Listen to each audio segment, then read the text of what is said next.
and all that. And then, we can request Suchita and Taran to come in. Yeah. Okay. Good morning. And again, missing it, I think. And just to introduce the Anil Agrawal dialogue to the speakers who are joining us, Krist and Manika. And this is one of the flagship programs of Center for Science and Environment and Down to Earth. And you can arguably, this is the largest media conclave also in the country, in South Asia, that happens every year. And the objective of this is basically to brief all of us, the representing various media, on the latest. And on this occasion also, we released the State of India's Environment Report. That's an annual flagship publications, the most credible annual statement on state of India's environment. That's usually comes in January, and this pandemic time, all the schedules have been disrupted. So we are here. So again, welcome you all, and let me just set the tone for it and also to introduce you the speakers. Okay, I think as what we are witnessing in Ukraine and so far in Europe, we already know about the crisis of,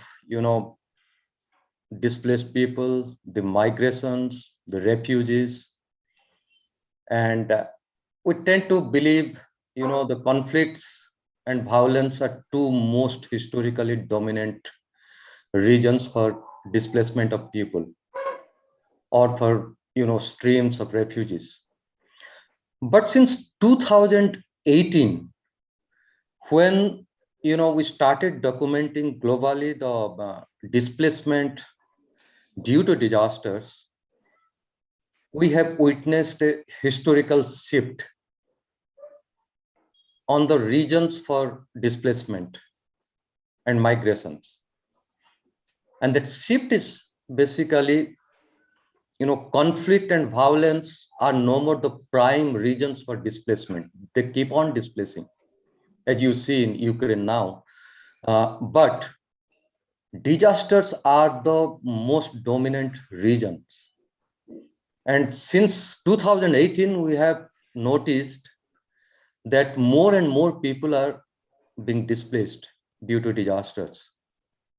And at the same time, as we have been talking about climate change a lot, natural disasters, the frequency is also increasing. New geography is being hit by natural disasters. So climate change and the consequent disasters and the consequent displacement and migration is the focus of this session. But we have been talking about it. The State of India's Environment has a special chapter on it. And you can go through that and these things. But what we have been seeing, India and like any other developing countries, we are more vulnerable. Disasters are increasing. What of late we are also looking at is the link between increasing disasters, more vulnerable people, more displacement, more loss of livelihood, and the increasing human trafficking. India is a hub of human trafficking, or what people call it the slavery, the modern time slavery. But of late, as the speaker after speaker will also take you through, we are looking at the rate of human trafficking increasing as disasters are also increasing. And that's on face, it's very logical. But if climate change is actually inducing more and more disasters, so the vulnerable or the population for trafficking is also increasing. And this is what we'll basically focus on. So let me introduce the, 4-5 speakers.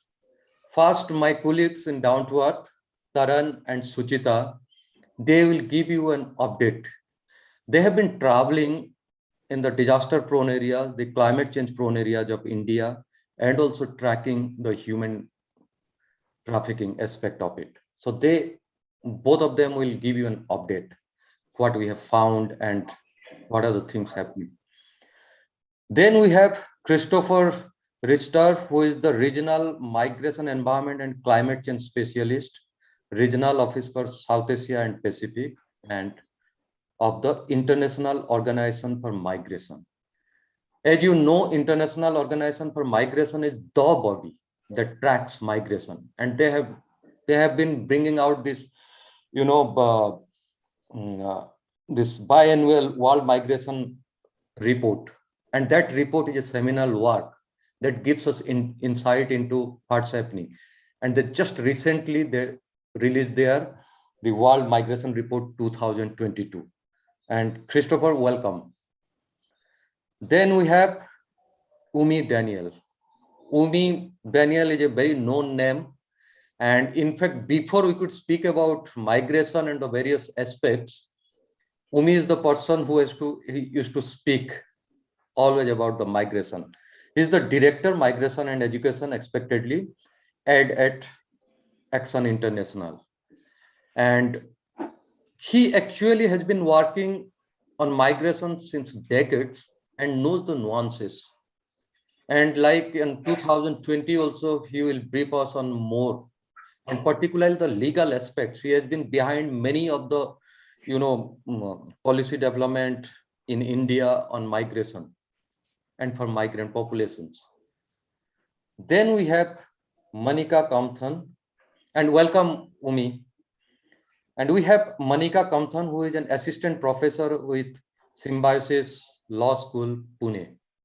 But more than that, why she is here, and as I have been telling and chasing her, my colleagues have been chasing her, she has that great map, the disaster-prone areas of India and the human trafficking prone areas of India.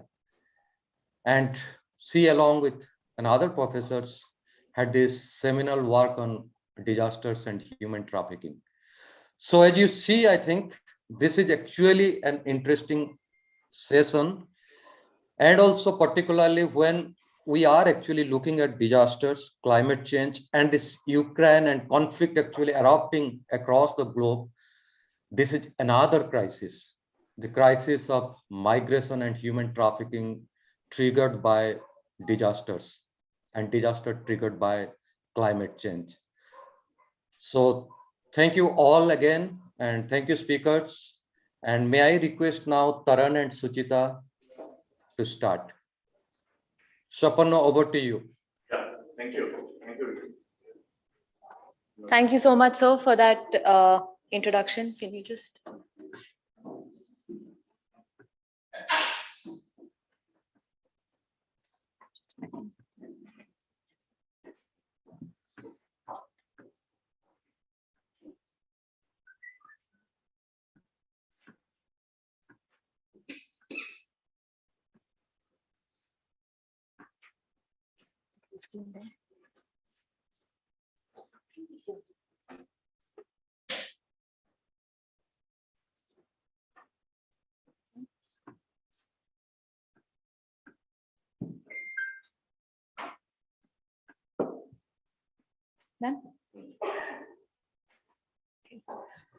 Thank you so much, Richard, sir, for that introduction, and I hope you're feeling better soon. Good morning, everybody. My name is Taran Deol. I'm a journalist with Down to Earth, and my colleague Suchita and I are here today to speak with you about the human face of climate change. How do I move this forward? Got it. So we know that temperatures are on the rise. Surface temperature rise will cross 1.5 degrees in the next 20 years and 2 degrees by the middle of the next century. And with temperature rising at this pace, extreme weather events are also... what happened?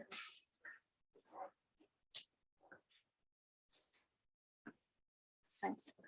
So with temperatures on the rise, we also know that extreme weather events are becoming increasingly frequent. Just to put that in perspective, the 1970s saw about 100 disasters per year. The 2000 saw 360 disasters per year, and the 2010 saw about 440 disasters per year. The trend is unlikely to be any different for the 2020s if we continue as is. The IPCC also, in its latest report, which was released earlier this week, talks about how calls climatic events important drivers of migration and displacement.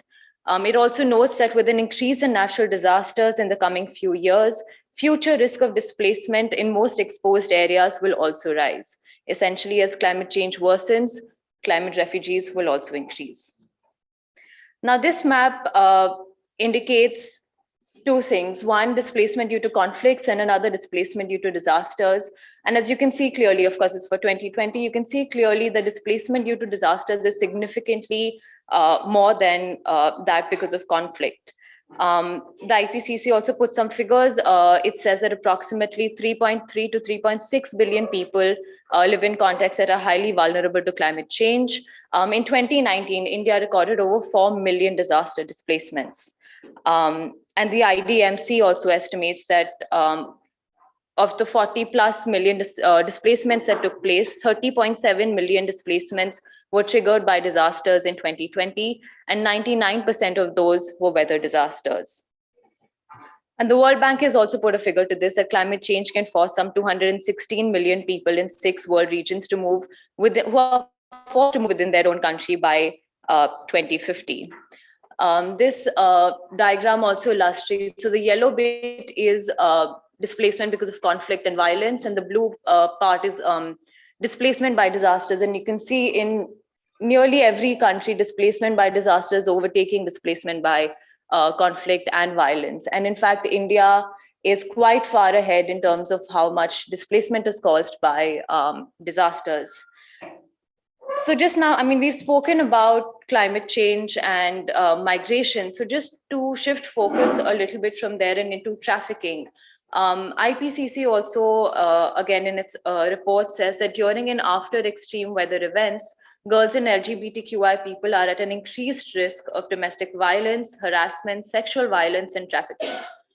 So in my conversations with several researchers who worked on this, JNU Professor Mandira Datta is one of them. She said that disasters lead to a breakdown of social institutions, exposing vulnerable communities whose livelihood is strained to exploitation. Save the Children India, a huge NGO working towards this, has a similar viewpoint where they say that trafficking thrives in the absence of a watchdog mechanism, and that flourishes in the aftermath of a disaster. And just to put a figure to these arguments, IOM has also stated that vulnerability, IOM is International Organization for Migration, they've also stated that vulnerability to trafficking increases by about 20 to 30% when disasters occur. So this map here is showing us states in India and how they are performing on the Climate Vulnerability Index. And as you can see, Maharashtra is, in comparison to other states, really not so bad. But if you look at it in isolation, it still has a high score on the Climate Vulnerability Index. So if Maharashtra has a high score, you can really imagine what states like West Bengal, Jharkhand, Bihar, parts of the Northeast are really going through.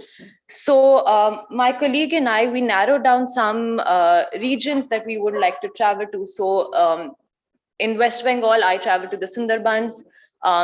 We also covered northern Bihar, eastern UP, and parts of Maharashtra, essentially to understand how climate change is affecting trafficking. West Bengal sees repeated cyclones. Bihar and eastern UP, northern Bihar and eastern UP, because they are so close to Nepal, are prone to recurrent flooding every year during the monsoon season, while parts of Maharashtra, like Marathwada, are prone to severe droughts.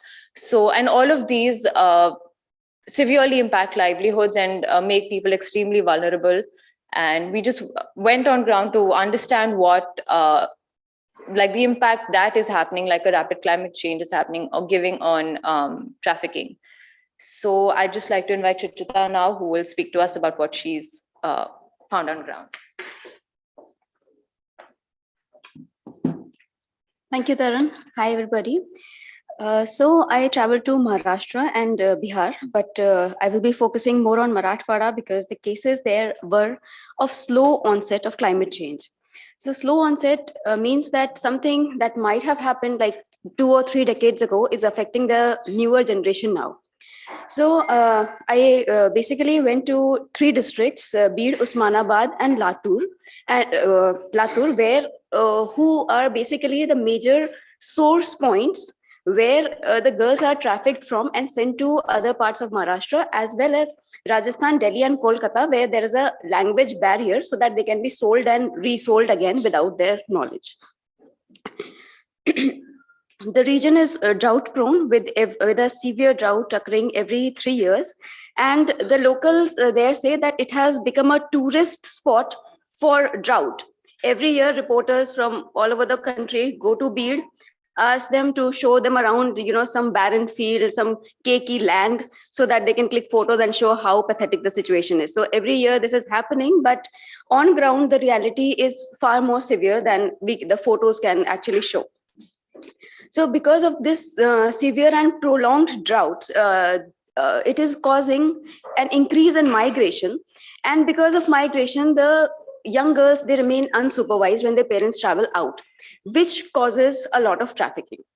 So there are 14 lakh people who migrate from Marathwada region, from total Maharashtra, as sugarcane cutters to other states like Telangana, Andhra Pradesh, Karnataka, and also to UP.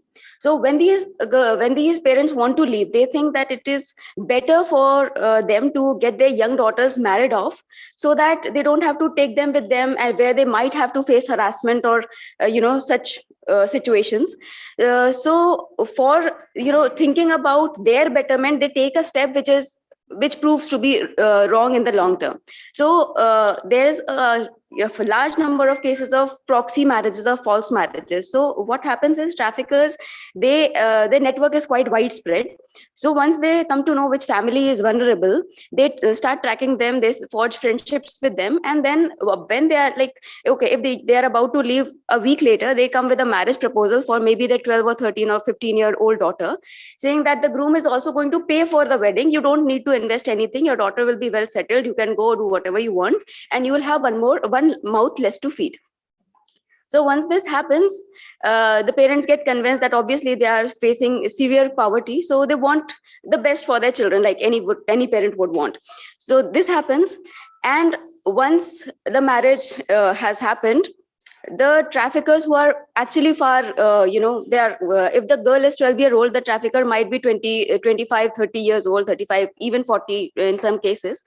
They then sell that girl to a brothel, and they do not even pay the parents the full amount in which they were supposed to pay, like, for the wedding. And when the parents come looking back for their children, they say, no, she's not with her. You're lying. So basically, the record of the girl doesn't exist. Where she is, nobody knows. Now, the other case that comes here is destitute and poor families. The girls and even the younger, boys at some point, but mostly the traffic girls, because we are mostly talking about trafficking for prostitution here. So they are shown big city dreams, and the modus operandi of these traffickers keeps changing according to the victims, whatever they want. So they try to convince them in their own language. So if somebody wants to have a career in a film line, wants dreams of being an actress or something, so they will lure her with those promises, send her to Mumbai. From there she can reach any part of the world, and they would never come to know. Now these cases are of slow onset, and many families who migrate because the condition has been worsening since the last 30 years. My sources told me that when they were kids, they used to see people come from other villages to work in their districts. But now, as the water table is going down, even people with 10 acres of land have to migrate. Like you can see Ashok Tangre, he's an activist in Beed. He told me this, that earlier only small landholders used to go, but now even those with vast acres of land have to migrate because there is no water for them to irrigate their fields. This worsens because the cropping pattern has also changed, and they have started growing sugarcane and cotton, which takes the water takes more water, which already doesn't exist there. Now, I spoke to a lot of activists there, and first one was Mr. Ramesh Joshi he's in Pride India at present, and he was formerly with Vipla Foundation. So he says that their nexus is so vast and deep that they have infiltrated the villages to the last family. They know, they assess, they do their own research before the onset of monsoons, and once the monsoons pass, they see how much destruction has been caused, and then they target those families and go after them, luring them with false promises. So what he said was that their nexus is perhaps as wide as the police department over there. Now I would like to come to another quote that would be from a rescued victim of trafficking. She said her grandparents were washermen in a small village of Udgir block of Latur. And after the local stream dried up, they had to stop washing clothes, which was their family profession, and they were surviving on it for generations. Now, once the stream has dried up, the parents had to move out. When the parents moved out, the conditions changed, their food habits changed, everything happened, and the mother fell ill. And to supplement her income, she started working as a housemaid. Now, she didn't know who she was working for because apparently she was just a neighbor. But then when she started working, this lady who she was working for turned out to be a pimp and sold her. So for a month, she was exploited and then left on the roadside and rescued later. So such harrowing stories, their past actually stems from what has started happening 20 years ago and the effects which we can see today. In this, even a lot of people who were displaced by the Killari earthquake are also facing a similar kind of issue, because there was a death, destruction everywhere. Their local sources of livelihood were destroyed, so they had to move because of helplessness. They had no other choice but to. So the parents who moved 30 years back, they have maybe 20, 25-year-old daughters. Now they are facing the brunt of what happened 30 years ago. So basically, this was the slow onset of trafficking that I covered in Marathwada. And now over to you, Taran. So just moving to West Bengal, I traveled through the Sundarbans so West Bengal, South 24 Parganas, majority of which consists of the Sundarbans, is the district most frequently affected by cyclones as per the IMD. Between 1961 and 2020, 13 cyclones have ravaged the region, 70% of which have been severe. Main source of income there is agriculture and fishery, only for people who actually own the land over there. And this is also, of course, severely affected every time a cyclone hits. And the impact lasts much longer because once saline water enters farmlands, it takes years for that land to become cultivable again. And those who don't own any land work as daily wage laborers, either in these farmlands, or sometimes they're forced to migrate out to the cities. As per the latest NCRB data, thousands of girls from West Bengal go missing. A third of them are from the Sundarbans. So these are some of the trafficking survivors that I spoke with. Just a few quotes here. The first one, she says, traffickers go from house to house, tempting the girl and her family with dubious officer work. I have seen and stopped several such cases after Amphan and Yas.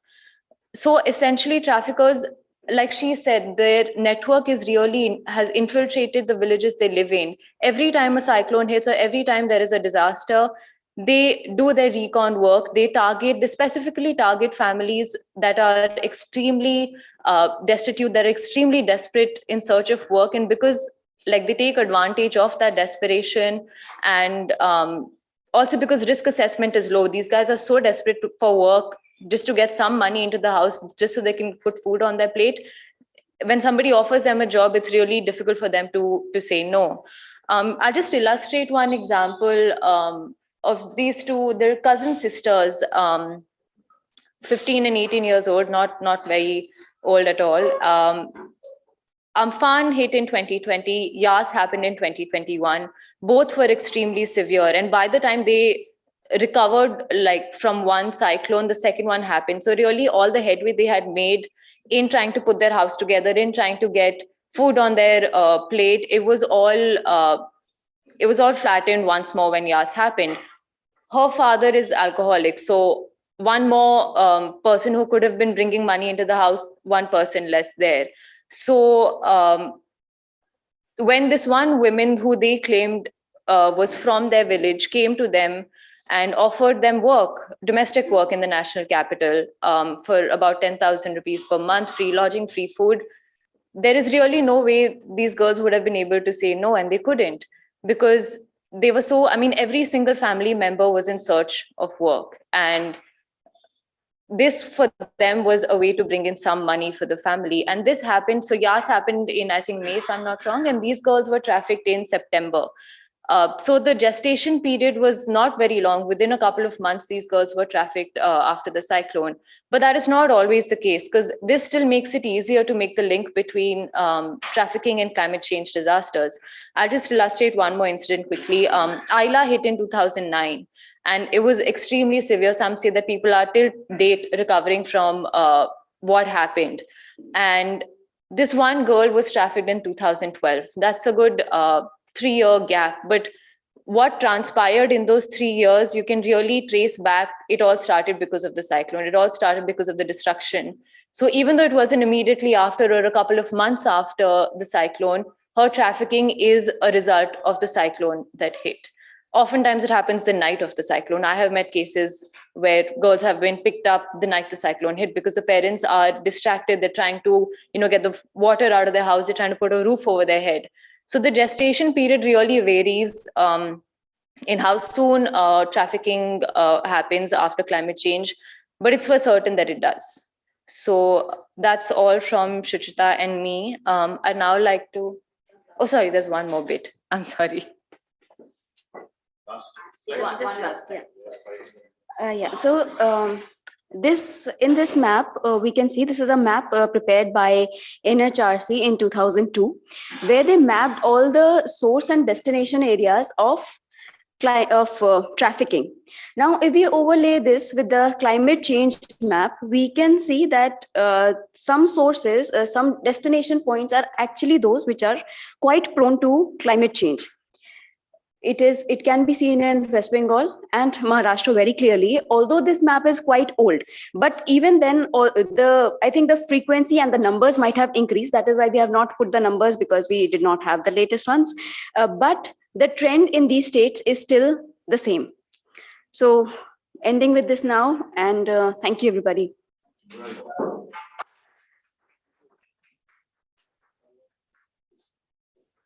That was some really good ground reporting. Yeah.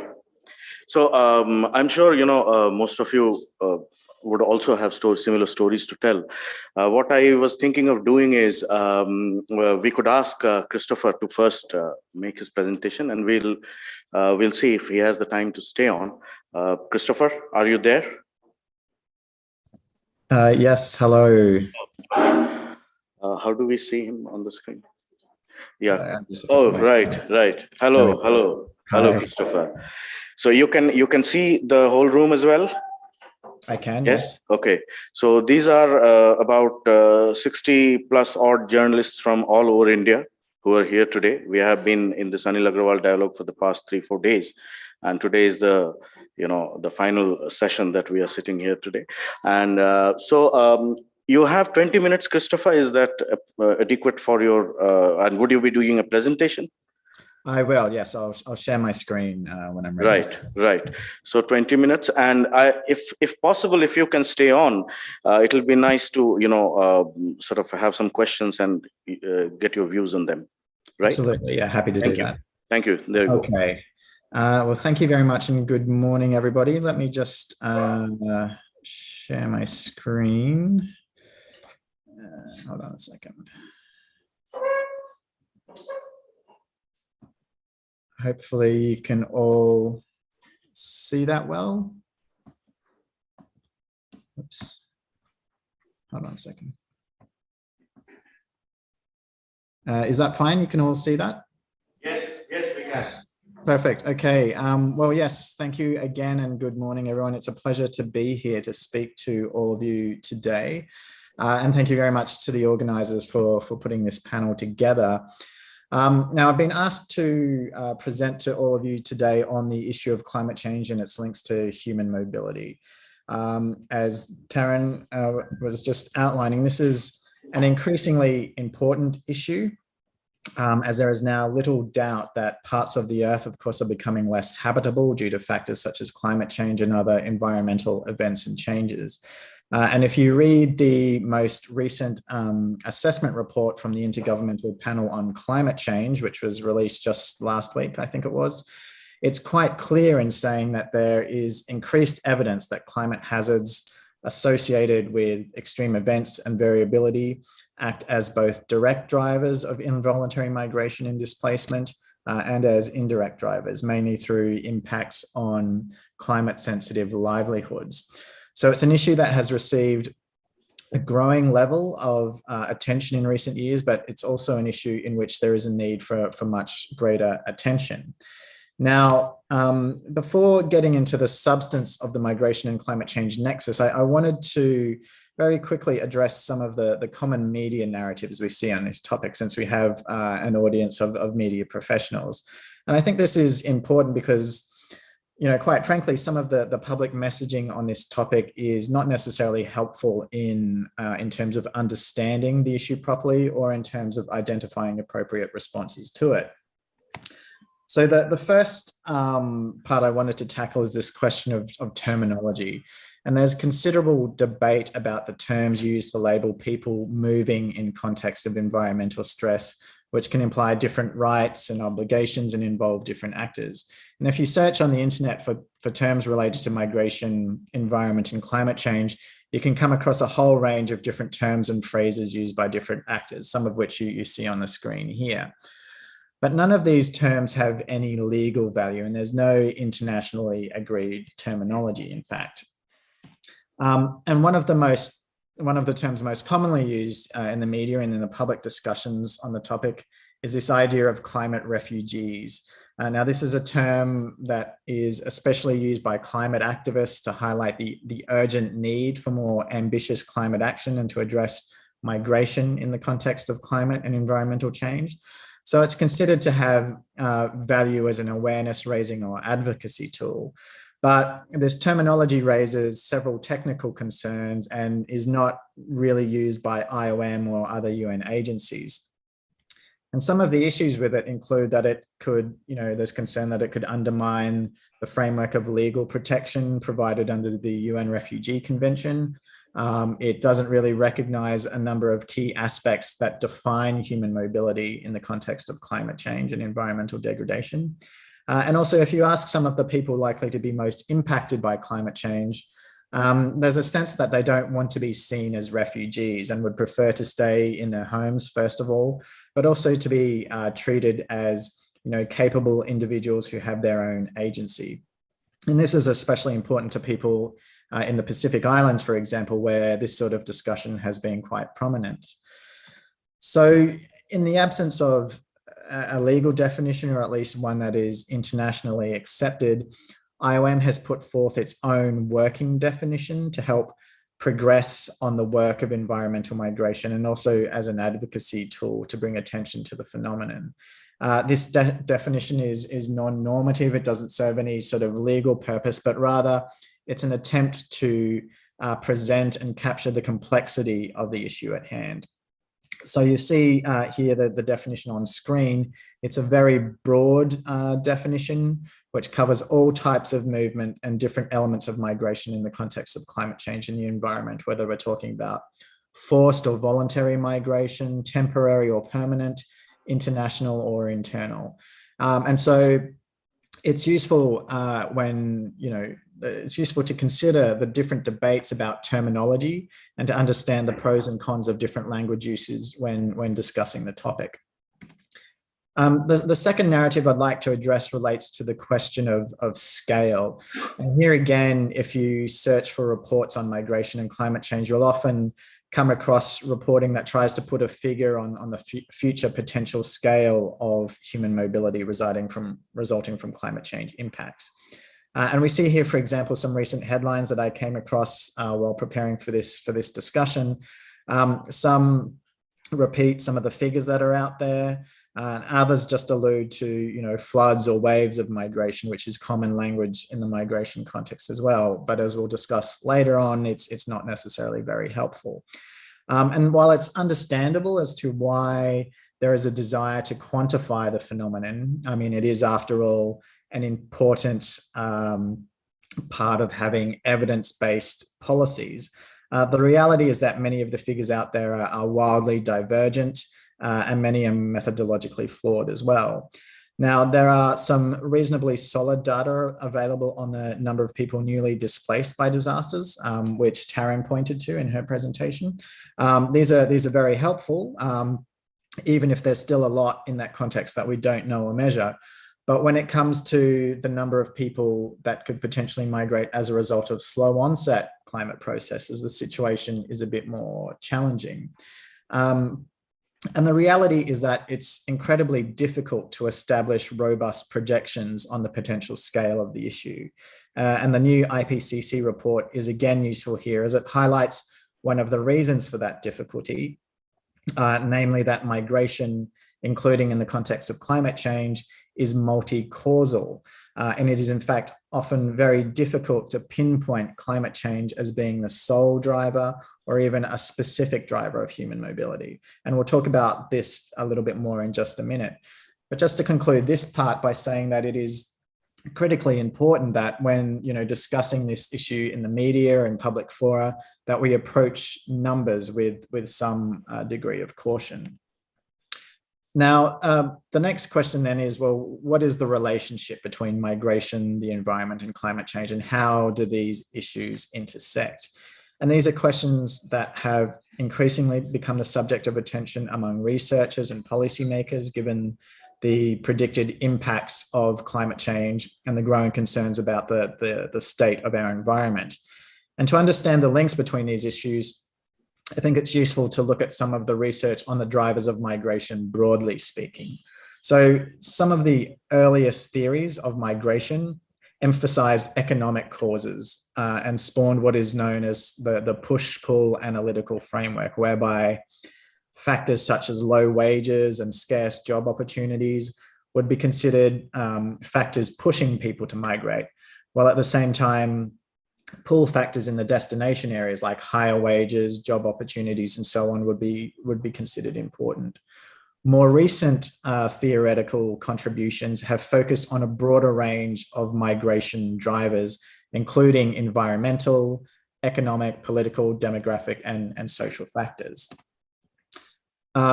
So, as I mentioned earlier, the IPCC has provided a great summary of what we know about the links between climate and migration issues, and now has high confidence that climate hazards associated with extreme events and variability act as both direct and indirect drivers of human mobility.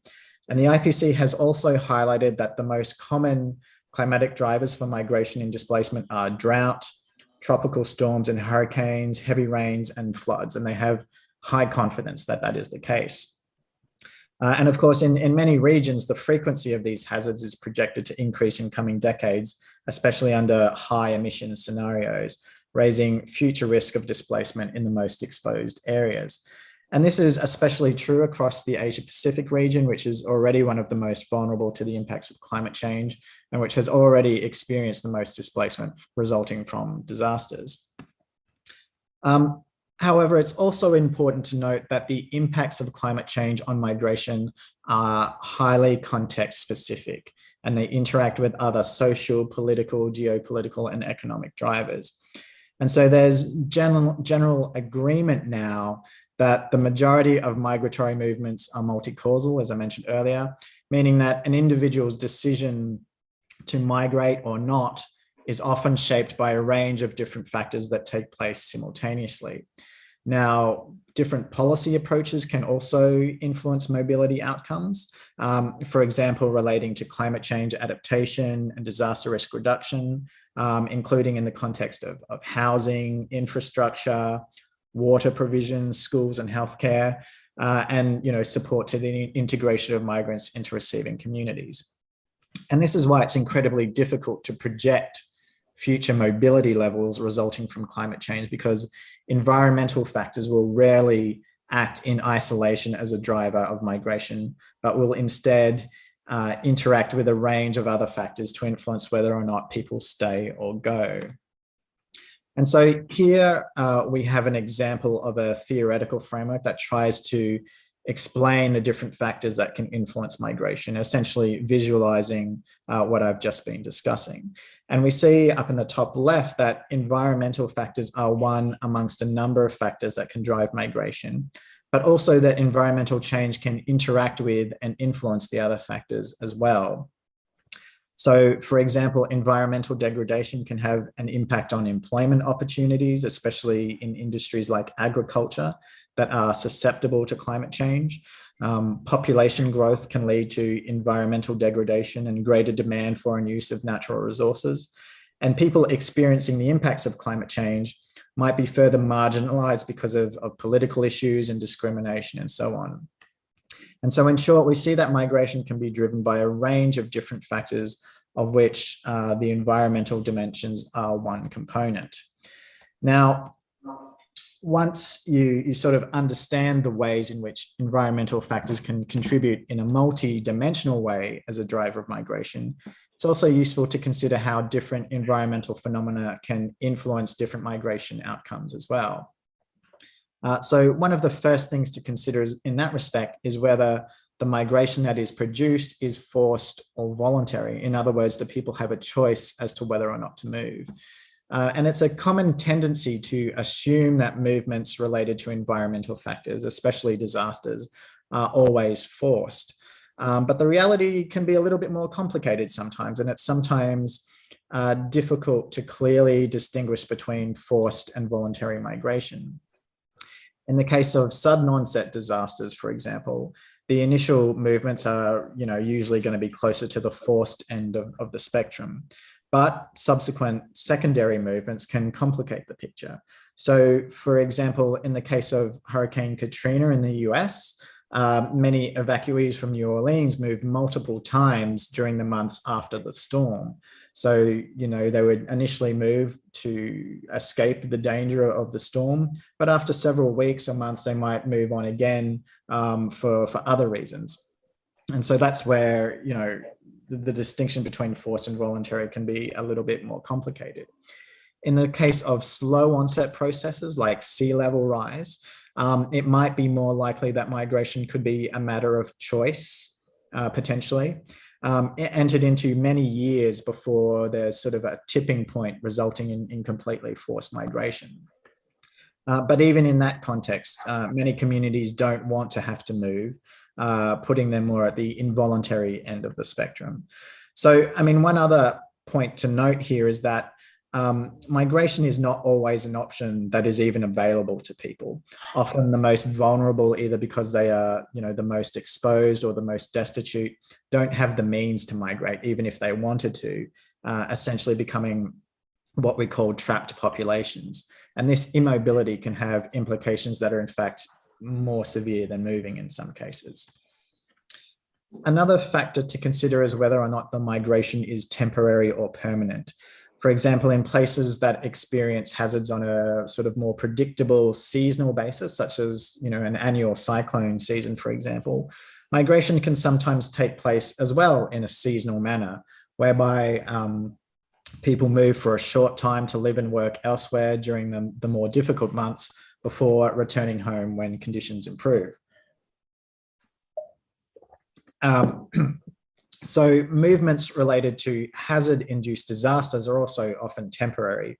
People may become displaced or be evacuated in the immediate period of a disaster, but where conditions for safe and sustainable return exist, most people actually prefer to return home. Nevertheless, considerable support for rehabilitation and recovery is often needed, and protracted displacement of disaster-affected populations does occur as well. Now, permanent migration might be more likely in the context of slow onset processes of environmental degradation, like sea level rise and desertification, from which particular areas can become completely uninhabitable, so people can't return. A third factor to consider is whether the movement is short distance or long distance. Now, generally speaking, the majority of environmental migration takes place within the countries affected, so internal migration. In the case of disasters, studies have shown movements to be very much local, for example, and it can even be within a matter of kilometers of where the disaster took place. So where movements do involve crossing an international border, the majority are to neighboring countries, but nevertheless, there may be potential in future for more long distance migration. For example, in the context of small island developing states where they're impacted by sea level rise, for which short distance migration might not be a possibility. So in these next few slides, I just wanted to quickly highlight some of the different forms of mobility that can occur in the context of climate and environmental change. And again, while it's often assumed that human mobility is a negative phenomenon, this doesn't necessarily have to always be the case. And in fact, migration can be a positive adaptation strategy to help build people's resilience to climatic and environmental challenges. That said, of course, one of the most obvious forms of mobility, of course, is disaster displacement, in which people are forced or obliged to leave their homes as a result of a disaster or to avoid the impacts of a disaster. As Taryn had mentioned in her presentation, this is now the most common form of displacement globally and exceeds even that resulting from war or conflict. There's an average of 25.4 million people each year who are displaced by disasters between 2008 and 2016, which is triggered by natural hazards. And most of that displacement, in fact, occurred in the Asia-Pacific region. Labour migration is also a common migratory response to climatic impacts. And this is, in fact, one of the main pathways for climate-induced migration because of the impacts that climate change can have on deteriorating economic conditions and livelihoods. And so climate change has influenced changes in temporary, seasonal or permanent migration, often rural to urban or rural to rural, that is associated with labour diversification and as a risk reduction strategy in several regions, including South Asia. So basically, it's people looking for alternative jobs where their livelihoods are being impacted by climate change. And remittances earned from labour migration can also allow a family to stay longer in their community or to cope with environmental pressures. So this is sort of really one of the examples where human mobility can be a positive adaptation strategy. The expected impacts of climate change are leading many governments to preemptively relocate entire populations in order to avoid forced migration in the future or even humanitarian crisis. And although this can be part of a positive adaptation strategy, again, relocation of at-risk populations can still carry some challenges for those it is intended to benefit, including the disruption of livelihoods and loss of cultural practices. And it's therefore something that has to be undertaken with proper care and planning. And it poses a range of questions that have to be considered, such as whether populations should be relocated against their wishes, what kind of compensation should be envisaged, what land can be allocated, and how should the relocation site be chosen. And although planned relocation is widely considered an option of last resort, it continues to divide the research community and international organizations for these reasons. Now, of course, another form of human mobility that may be linked to climate change is human trafficking. And this is very much an emerging area of discussion and one that seems to be of particular interest and concern in South and Southeast Asia. But this is an area that really we don't know a lot about, and the links between climate change and human trafficking remain somewhat unexplored. So some of the work that Taryn and her colleagues have been doing in that respect is very important to help build the evidence base and understanding around this issue. Now, part of the reasons for why we don't know a lot is relate to the difficulties in collecting information, especially in crisis situations such as the aftermath of a disaster, where there's a dearth of data on trafficking in persons overall, both in crisis and non-crisis settings. There are definitional issues about what constitutes trafficking in persons versus other forms of exploitation. And of course, trafficking is a crime that operates in the shadows, making it very difficult to detect. And so the specific links with climate change are also difficult to untangle, given the multi-dimensional impacts on human mobility overall that I mentioned earlier, and the many other socio-economic dynamics that influence vulnerability to trafficking, which can also be part of the complex mix. Nevertheless, IOM, for its part, has also begun to consider these issues more, starting with some work back in 2015 that sought to better understand human trafficking in crisis situations. And this explored several case studies in which trafficking in persons was thought to be prevalent in several disaster-related contexts. And so some of the situations in which the links between climate change and human trafficking might exist include in circumstances of displacement following disasters where, in the chaos and destruction that immediately follows, traffickers may have more space to operate and exploit affected people. Similarly, in camp and camp-like settings that are established to shelter those displaced by disasters, criminal actors can and do infiltrate the community, who can become targets for human traffickers. Sometimes affected families or individuals may actually even resort to trafficking or collude with traffickers in order to earn money. Another situation is in the context of slow onset climatic processes, where traffickers may be active and likely to recruit in areas experiencing degraded livelihood impacts and increased poverty resulting from those environmental changes. So again, the links here with the impacts of climate change on people's livelihoods and jobs, and the vulnerability that can ensue as a result of that. And finally, another aspect is looking at many industries that are vulnerable to human trafficking or labor exploitation also have a detrimental impact on the environment themselves and contribute to climate change. In Southeast Asia, for example, the palm oil industry is heavily dependent on, let's say, less than ethical recruitment of foreign labor, as well as coercive labor practices. And the industry also, of course, exemplifies the link between forced labor and modern slavery, industrial scale, because it takes place on an industrial scale and often involves unregulated logging and the widespread destruction of rainforests.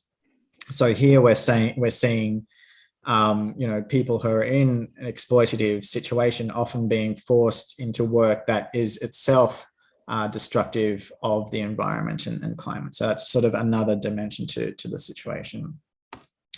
I'll just finish up with a few examples of disasters in which studies have shown some activity related to trafficking in persons.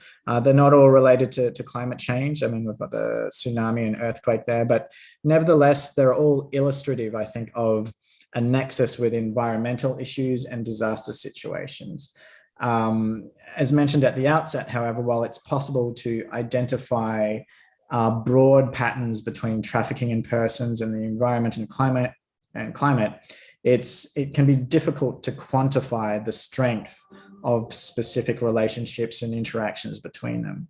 So, without better data and knowledge on the links between climate change and human trafficking, there's a risk that we'll sort of jump to oversimplified solutions in the policy space. So it's definitely an area that requires more research and understanding. And so, the work that different people and different research organizations are doing in this space is really very vital to helping us understand the links better. But I'll leave it there. But thank you very much for listening, and happy to stay on for the discussion. Thank you very much.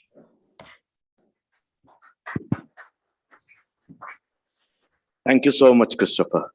Excellent presentation. We would take a few questions before we move on to the next speaker. Yes. Okay. Can we begin with Nivedita over there? We'll come to you. Okay. Right. Hi, my question for the Can you also introduce yourself, Nivedita, please? Yeah, I am Nivedita. I am from IANS. My question is for Avni, if I get the name right. Sorry, yeah. So sugarcane plantation in Western Maharashtra has been going on for years together, and migration from Marathwada has been equally, concurrent, so to say. So is there any quantification, so to say, if it has increased because of droughts in recent years, so that we can link it with climate change? Yeah, I'm You would Sudha like to from answer the that? Times of India. I was listening to Christopher's talk. So, Christopher, you had mentioned that most people don't want to be treated as refugees. That is one of the concerns while defining them in that particular segment.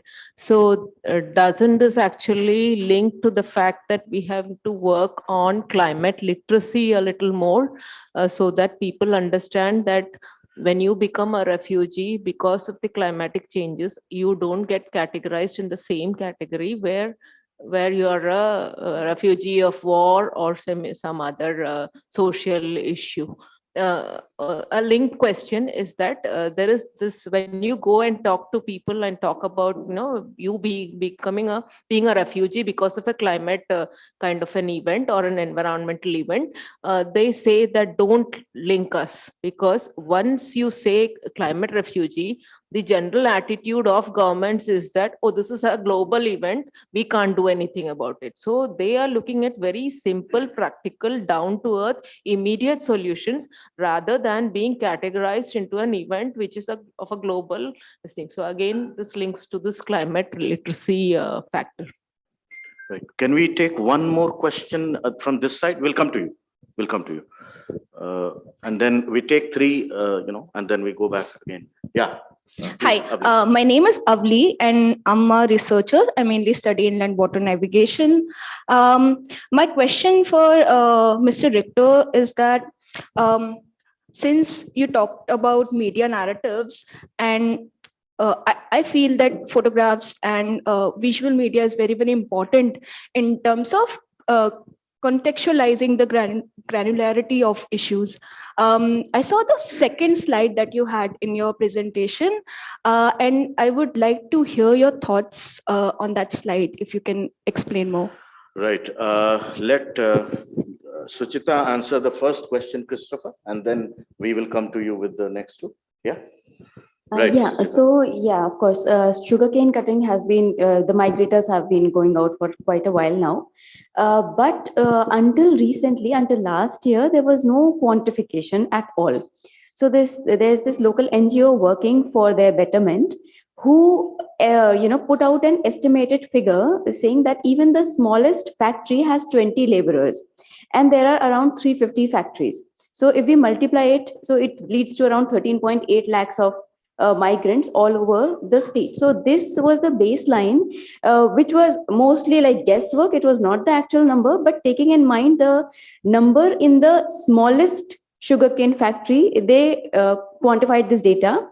And again, the evidence is mostly anecdotal. You can come here. No, it's okay. Yeah.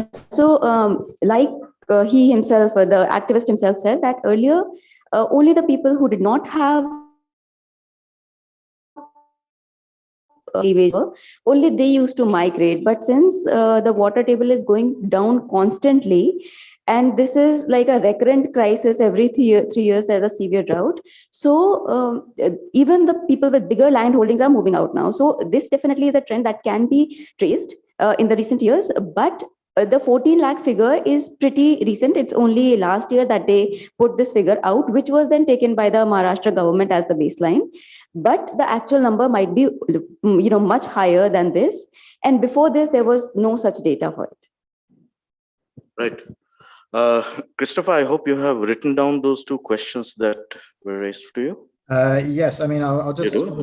Can you now please, can you please answer them? Thank you. Sure. Yeah, I'll respond to the first one on the climate literacy. Yes, I mean, absolutely. I think this is a critical issue, in particular in the context of how climate change links to human mobility. Because, I mean, I'm sure you all know very well, working in the media, that migration can be a very contentious topic, and it's something that governments are often reluctant to deal with and to address. So, I mean, building literacy on the links between climate change and migration can be very challenging for that reason as well. I mean, you're linking two issues that are quite contentious in their own right, in a way, but also at the local level as well. I mean, we do a lot of work, for example, to try and help people understand the danger signs of, disaster situations and so on, and how to prepare for and adapt to potential disaster situations, but also to the longer term impacts of climate change. But at the government level as well, we also have to do a lot of work to, I guess, better explain the links between migration and climate change and the implications of that for government policy making as well. Because we're doing a lot of good work on that in the Pacific, but even there, it's taken a long time to sort of get governments comfortable with the idea of discussing it, because it has quite significant implications on their societies and communities and so on. So there's a lot of work to be done on that, both at the community level, but also with governments and other stakeholders. On the second question, I wasn't quite sure which slide the person was talking about, so maybe just elaborate on that and I'll respond.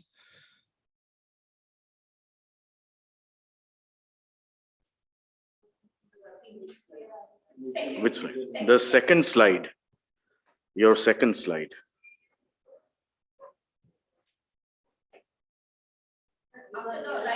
You're on mute, Christopher. Sorry.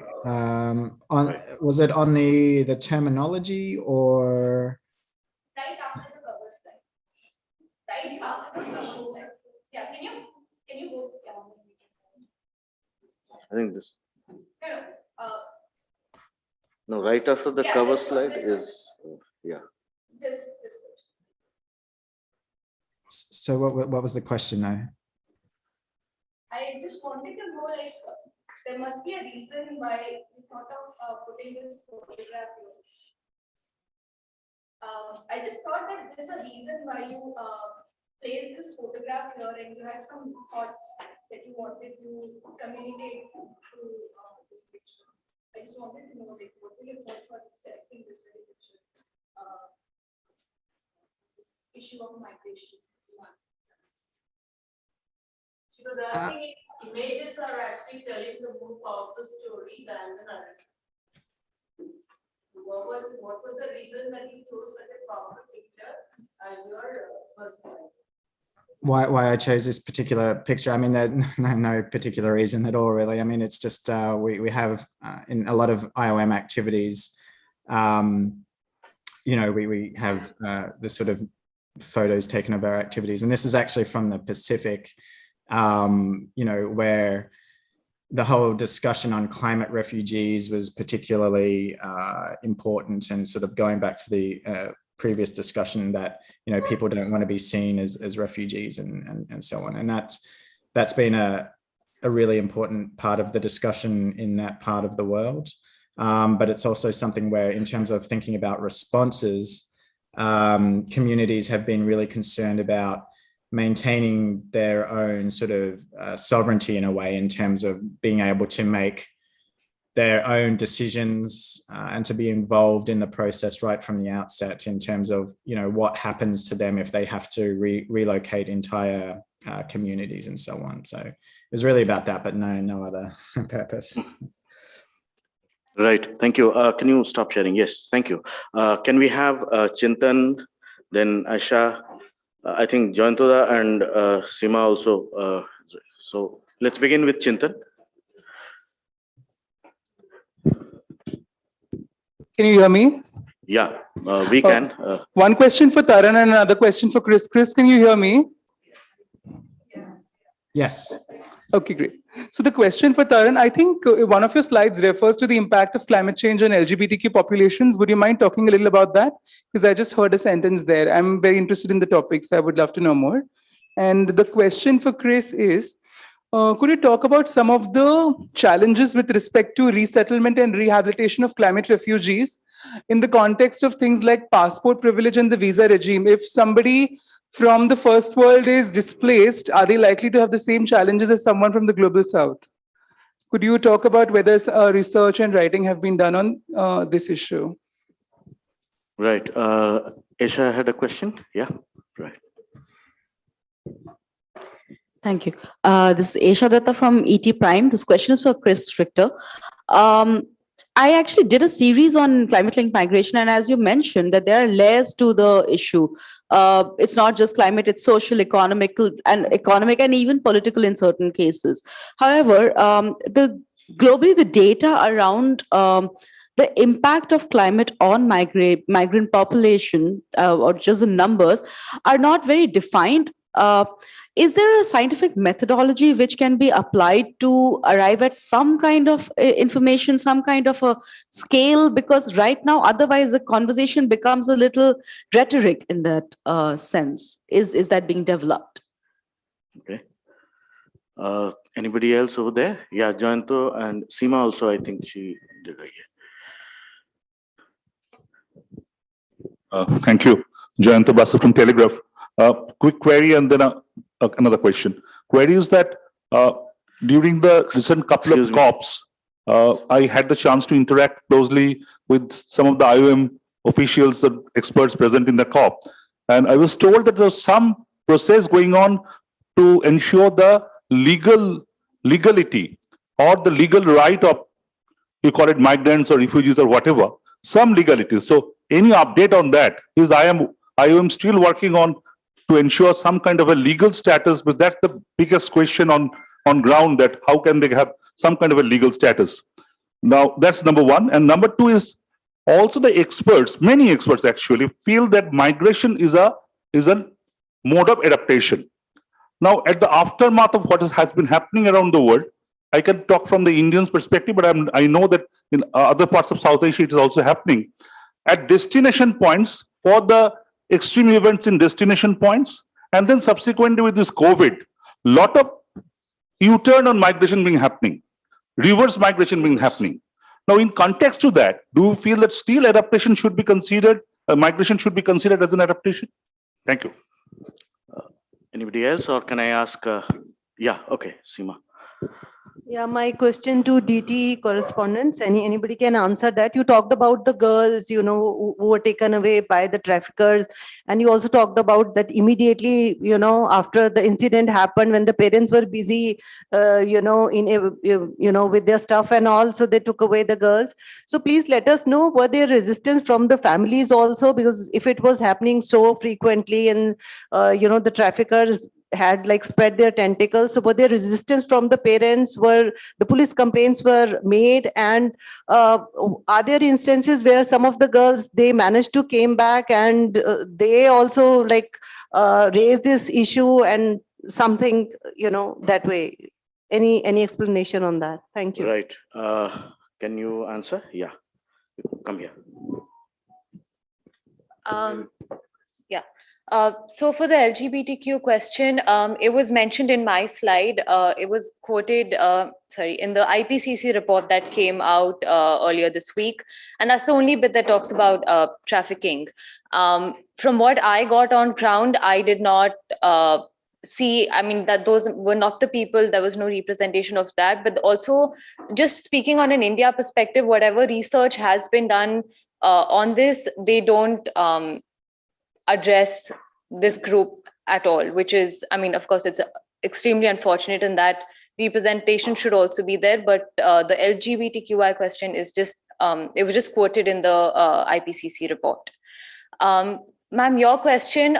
So yeah, there is resistance from the families, but it really varies because, every girl that I spoke to was rescued. So either she ran away or she was rescued because the NGOs who were working on ground found out that, because the parents filed complaints that she's missing and stuff like that. But that's not always the case, because if parents don't always file complaints because they know what has happened. And oftentimes it's actually child marriages which then turn into trafficking cases. And in those cases, parents are themselves, they may not know where eventually this is going, but they're in such a situation where they can't really make a choice. Like she said, it's one less mouth to feed. So No, it's both. So I didn't see a lot of child marriages. I saw more of kidnapping, which were girls were then taken to cities like Bombay and Delhi. I think Shuchita on ground saw more child marriage cases in Maharashtra. Sorry?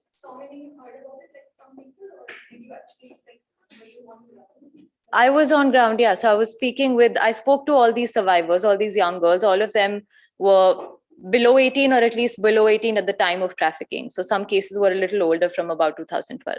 So all of these girls I spoke with on the field. I'd just like to add to that. Yeah. So in the cases of child marriages, of course, they have the consent of the parents because they need to, they just want their daughter to be settled and not be harassed with them when they go out for sugarcane cutting because the conditions are unfavorable. And another trend that I saw was that in certain cases, especially in the Bihar region, children are trafficked as bangle factory workers. So they are mostly young boys who are targeted, and they are mostly targeted when the parents are not there, especially when the men are not there. So it becomes easier for the traffickers to manipulate the children. Then another trend is that they first forge friendships with the family, and in Maharashtra also this trend exists that they first gain their trust and then propose any such job offers or this thing. So when they have already gained the trust of the family, there's hardly any complaints or hardly any resistance. Very few kidnappings, or in cases where the girl elopes with the boy and he turns out to be a trafficker later, in those cases missing complaints are filed, and then rescue work happens. But most of the girls whom I spoke to, they were mostly trafficked after the traffickers had already gained the consent, and they were rescued because the NGOs found out that such a thing was happening, or some local people contacted the NGO saying that there's a young bride here staying with a pimp, so you should come and rescue her. So all these cases. So resistance it varies, like Taran said, and mostly when they convince the families that they are their friends, it's hardly there. Thank you. Okay, can we now, Nay, एक second, because we have the next presentation also. So can we request Chris to answer the questions that he has got? ये सिलसिला अभी चलता रहेगा, हम सवाल जवाब तो चलता ही रहेगा. Chris, please. Yes, thank you very much. And thanks for the questions. There's a lot of really interesting points here.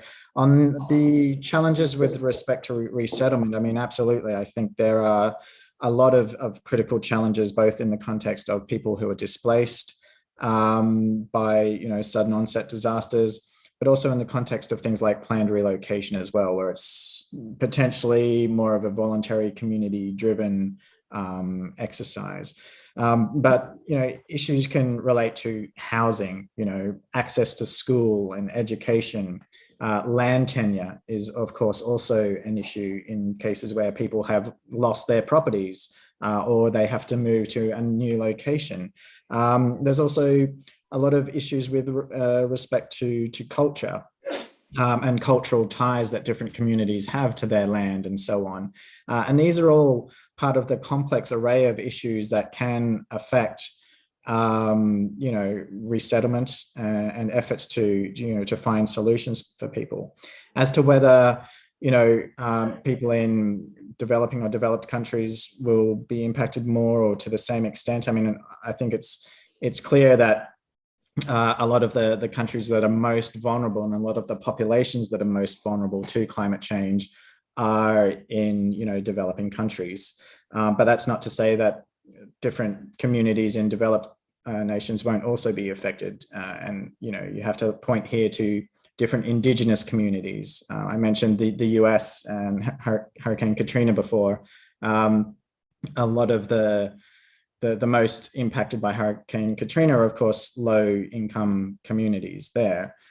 So definitely, I think, developed countries and the poorest of the poor in those countries will suffer the most. But, developed countries also won't be immune to these issues as well. In terms of the information on scale and how to measure, I mean, I think a lot of the methodologies, especially from some of the earlier studies, they basically look at a geographical area and say, this area is vulnerable to climate change. This is the number of people in that area. Therefore, that's sort of the estimate on the number of people who might be forced to migrate. But as I was sort of alluding to in my presentation, it's not that simple. I mean, just because a population is in a particular region and is vulnerable doesn't mean that all of those people will be forced to move. It doesn't mean that all those people will be displaced. Some might take up other forms of mobility ahead of time. So, you know, that's sort of why it's very difficult to measure and assess the potential scale of the issue. Now, I think one thing that could be done is to sort of do longitudinal studies, looking at what the impacts are at a particular point in time, and then looking at the same communities, you know, a few years later. That might give us a little bit more of an understanding of, you know, in terms of measurement and so on. But, you know, that's not something that has necessarily been done a lot in the past. Of course, it takes a lot of money and resources to do those sorts of longitudinal studies. So, I mean, it is something that IOM potentially hopes to do, but again, it's sort of it depends on having the resources to be able to do that. On the question on legal status, I mean, there's been a long-standing debate and discussion about whether mobility in the context of climate change requires a new international framework, sort of similar to the Refugee Convention, or even sort of expanding the Refugee Convention itself. That debate continues. Different actors have tried to sort of put forward suggested frameworks and everything like that. But, you know, it's not something that I would foresee getting a lot of traction with governments necessarily. So in the absence of that sort of lack of traction, IOM and others tend to try and focus on looking at the legal frameworks that are already out there. And there are quite a few that are applicable to people displaced or who move in the context of migration, whether we're looking at sort of basic human rights instruments, migration law, you know, humanitarian law, and to some extent environmental law as well. But it's just a matter of sort of bringing these together and applying them to the context of people who move because of climatic or environmental issues. And the other thing on that is that, you know, as I was sort of mentioning, most movement does take place within a country. So in theory, you know, those people should be protected and have legal status because, you know, they're mostly going to be citizens of the country that they displaced within. But IOM does also do work for foreign nationals who are in a country that is hit by a disaster, and, you know, trying to work through practical measures to provide protection and legal status for those people as well. On the other question of should migration continue to be conceived of as an adaptation strategy, I mean, yes, I think it should. Even if people do return at some point because things don't work out for them or whatever, I don't think that sort of detracts from the fact that migration can have positive benefits. And this is not to say that migration is always going to be positive, and it's not to say that it can always be used as an adaptation strategy. There may be measures that you can put in place so that people don't have to move at all. And in fact, IOM's approach to this issue is really to look at three sort of areas of work. One is to help people to move where that's feasible and desired, to help people to stay if that's what they want, but also to help people who are already on the move and who get caught up in you know, situations of disaster. So, you know, I'm not saying that it's always positive and it's always a good thing, but I guess we just want to get away from the idea that it's always bad. You know, and migration can be a positive strategy to take people out of harm's way, but also that people who have moved and lived and work overseas can come home with new ideas, new experiences and expertise that could also contribute to building the resilience of communities at home. Of course, migrant remittances are also very important to that. So really it depends on the sorts of policies that are put in place to try and make sure that migration can be good where possible and to minimize the negative dimensions of it. So yeah, I mean, a couple of thoughts on that, but thank you very much. Thank you. Let us now move on to the next speaker, and we can, continue this process of questions and answers. Dr. Kamtan, Manika Kamtan. Yeah, you there? Hi. Good morning. Good morning, sir. And namaskar. Dr. Kamtan, can you, you are from the Symbiosis Law School, Pune, and would you have a presentation? You have sent a presentation today morning? Yeah, but I can run it on my own also. Right.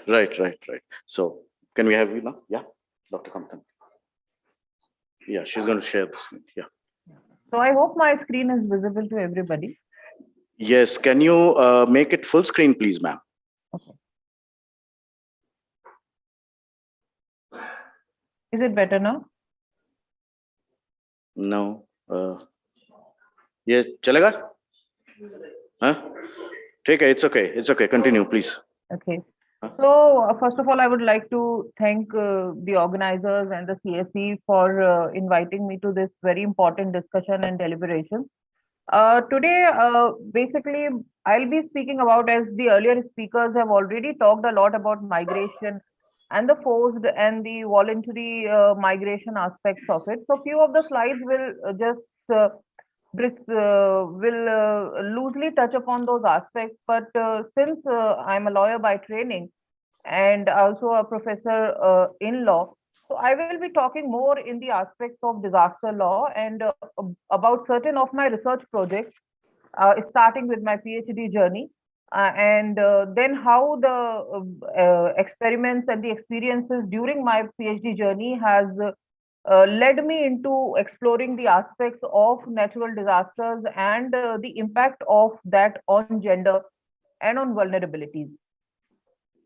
So if you see, I think the earlier speaker has already talked about migration versus forced migration. And factors of forced migrations can be both man-made and natural, as Tarun has very elaborately talked about that the displacements caused by peace conflicts and the armed conflicts is much lesser than the displacements caused by natural disasters. And as a matter of fact, when we talk about natural disasters at the consequence of climate change, what climate change is largely is the increase in the temperature and everything, which cause the slow onset disasters like droughts and immediate disasters like cyclones and others. So we cannot say that today even natural disasters, we can put them in the category of man-made, if we can think like that.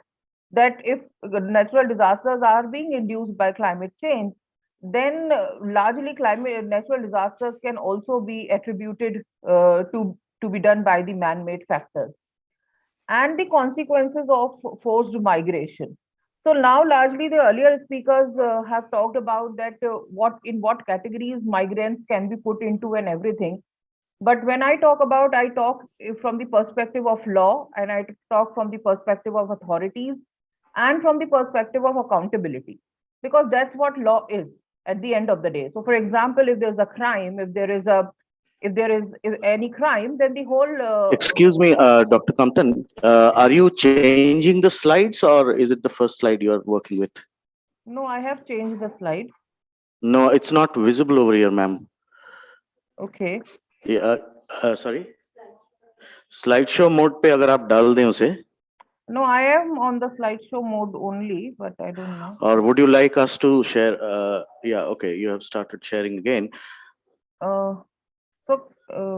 We are basically on the opening. Now? Yeah, okay. Now you are on the second slide. Yes, introduction. I think when I'm putting on the slideshow mode, there's a bit of a problem. Is it changing now? No. No, it's not changing, ma'am. When I put it on the slideshow mode, probably that is not happening. But when I am in this mode, it's happening. Then if you can manually do it one by one, is that okay? Everybody? Yeah. Right.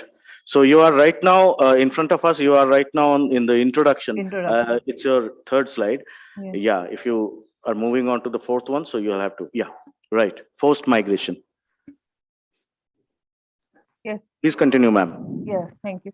So when we are talking about consequences of forced migration, then consequences of forced migration is when there is voluntary migration, for example, when there is migration due to marriages, or when there is a migration because you come from a tier 2 city and you are now moving into, after education you got a job in in a metropolitan city and so on.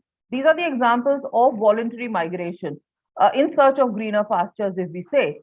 But the forced migration is also in search of greener pastures, but largely with sense skilled labor. So largely the unskilled labor migration, when there is there, because they're not able to find adequate employment or adequate means of livelihood where they are originally situated, that those are the examples of forced migration.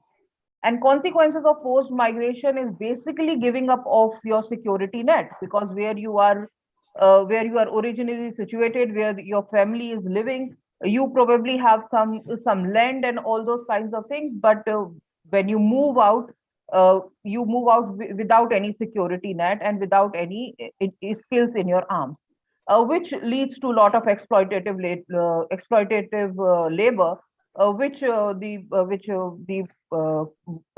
Mr. Chris has already talked about, the exploitative labor aspect of it.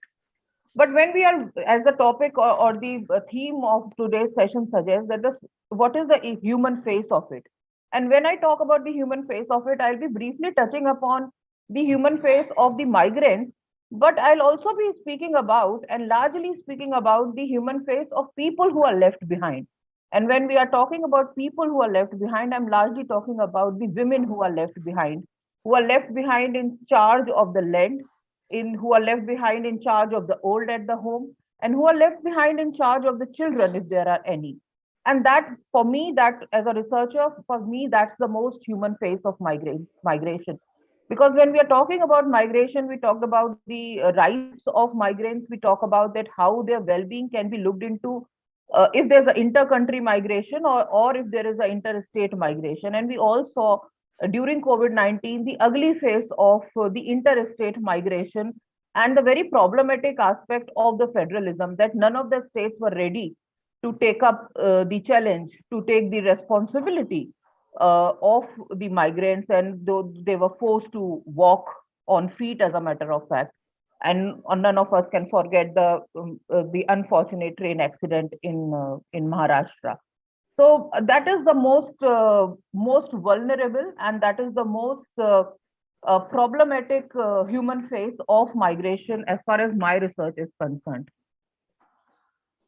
So as I was talking about, that the planned migration is beneficial because you have skills, you have education, you know that you are going for what, you know that beforehand, you as a matter of fact, you have your conditions and agreements and everything beforehand. But when somebody is forced to migrate because of natural disasters, when somebody is forced to migrate because of lack of employment, lack of means of livelihood, then it's just it's a movement into the unknown, as a matter of fact. And therefore forced migration is very vicious in nature, and the issues which were somewhere down the line were taken care of in their villages, in kasbahs and all. Now these are the problems which they have to start from the scratch when they are in the unknown territories. For example, housing, education, loans, and the whole aspects of the bad upkeep of the agrarian societies. Now, climate change, refugees, internally displaced people, or stateless people, these are the people who are living in the hotspots of climate change, are the worst affected, as the earlier speakers have already talked about. And these natural disasters like droughts, floods, earthquakes, cyclones, etc., they affect both life and property. Now, for example, Orissa is very much celebrated as, there's a model of disaster management, because every year they experience cyclones, and but they have managed to minimize the loss of life. As a matter of fact, there's a zero loss of life because of the timely evacuations and everything. But something which is not yet tackled by even by a state like Orissa, and let alone the other states who face it, is the loss of livelihood.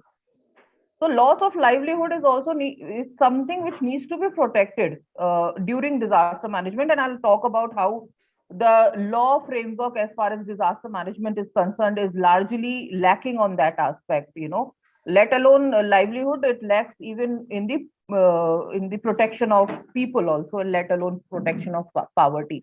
So loss of life and livelihood also is something which needs to be protected when we are talking about disaster management.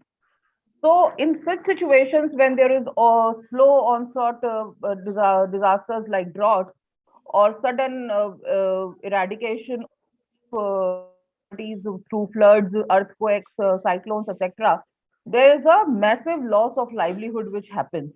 So, for example, when there is drought, it's the land or the agrarian land is no more feasible. It's not giving out income. The quality of crop is also not good, so it's not fetching great price in the market and so on. And it's no more economic and viable, as a matter of fact. So, for example, when we talk about agriculture, it's basically that whether the next generation farmers, whether the next generation will take up agriculture as there. So we do see glossy stories about engineers coming from USA and coming back to their villages and becoming farmers and all. But that's the very bright aspect of it. But I was reading, in fact, a few days ago, by a study by the organization of Peace Sainath, because they have been covering the farmer suicide for very long, and now they have uncovered the trend wherein the children of these farmers, they are now committing suicides, which seriously is something which is beyond our even imagination, as a matter of fact, that these children feeling responsible and giving up their lives. So men usually move in search of greener pastures, and I said that without much skills in their arms and everything. So what happens then? So now I would like to talk about. So the human face, I will just touch upon the vulnerabilities, and then I come to my research projects. So human vulnerabilities describe the circumstances and characteristics of a community, system, or asset that make it susceptible to the damaging impact or the effects of a hazard. So these vulnerabilities can be physical, social, economic, environmental factors, etc. So, for example, age. So children are more vulnerable to harm.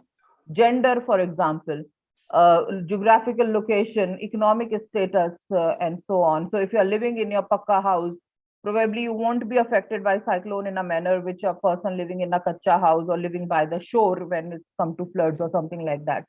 As a matter of fact, a study on tsunami revealed that there were more casualties when it came to the people from scheduled castes and scheduled tribes during tsunami. So even your social status has a lot to attribute to the vulnerability. What is your capacity to respond to a hazard? And from there, I move on to my research project. So my PhD journey was not on disasters. It's something which I have moved into after my PhD journey.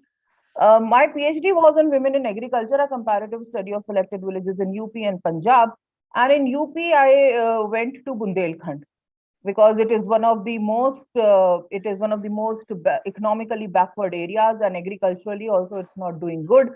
And in Punjab, although it was a different kind of a disaster, there also farmer suicides are happening, and there the farmer suicides are happening because of very large debt, as a matter of fact, because of they build large houses, and due to several other social factors. But in a state like Uttar Pradesh, there is debt also. But the debt is not very large, and the suicides are not there. What is there is migration. So when I went to Bundelkhand, and Bundelkhand is an area which comprises of both Uttar Pradesh and Madhya Pradesh. So some districts of Uttar Pradesh and some districts of Madhya Pradesh, both combine and they become Bundelkhand. Also, although it's not a separate state per se. It's an area which is facing drought since last more than 10 years. And lately, we again saw the revival of Ken-Betwa river linkage project. And a lot of money is being pumped into, but the impact cannot be seen. The project is still in it's in a very primary state.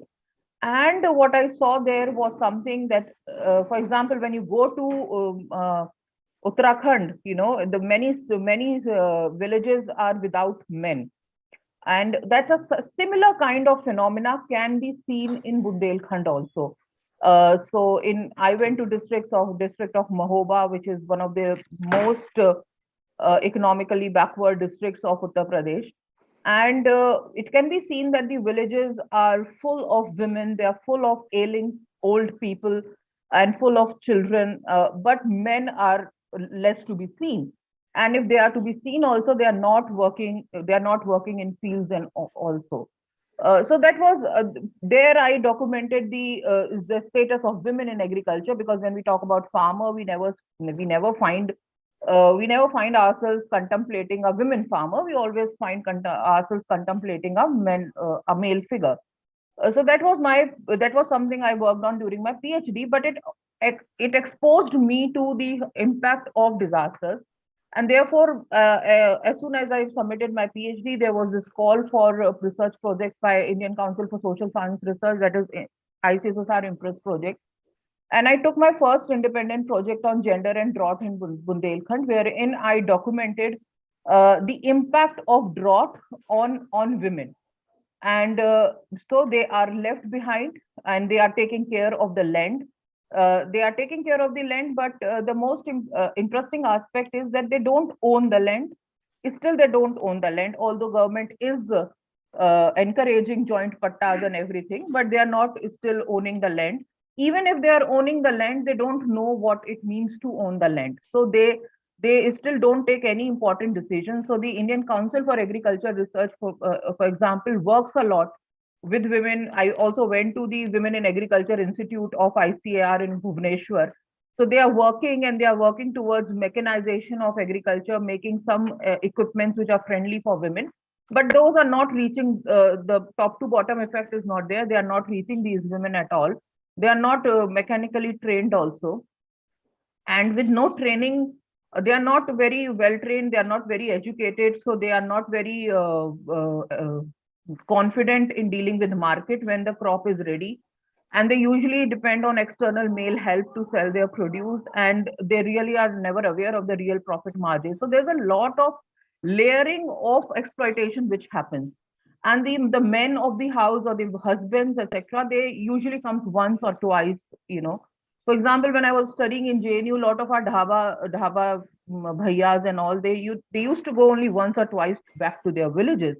It was not like this that they are not owning land or something like that. They usually belong to these states of Uttar Pradesh and Bihar, but the land is not that profit making.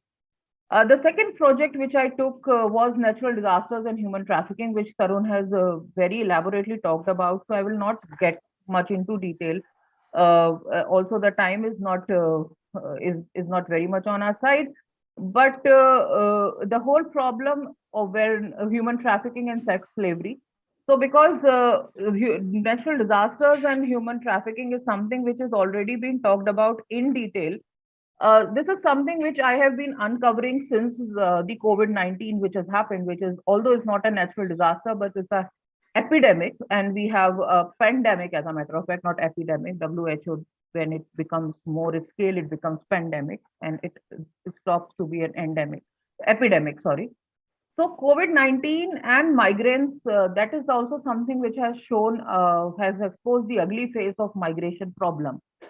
And if we see that not statelessness, but not exactly the statelessness in the concept of India, but if you see that, migrants, because right now I'm located in Maharashtra, so we witnessed a very large scale migration from Maharashtra to Uttar Pradesh to Bihar.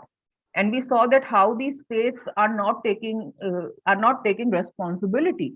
As a matter of fact, even when these migrants reached back, they were stopped on the bound borders of their villages, and they were kept in some makeshift and all those kinds of things. So you see that even they are not accepted here also. They are living in makeshift situations, and when they are reaching back to their own native states, there also they were not accepted, as a matter of fact, because of the phobia of the pandemic. And that's largely is the question that who is responsible, to which I will come into on my next slide when I talk about the law.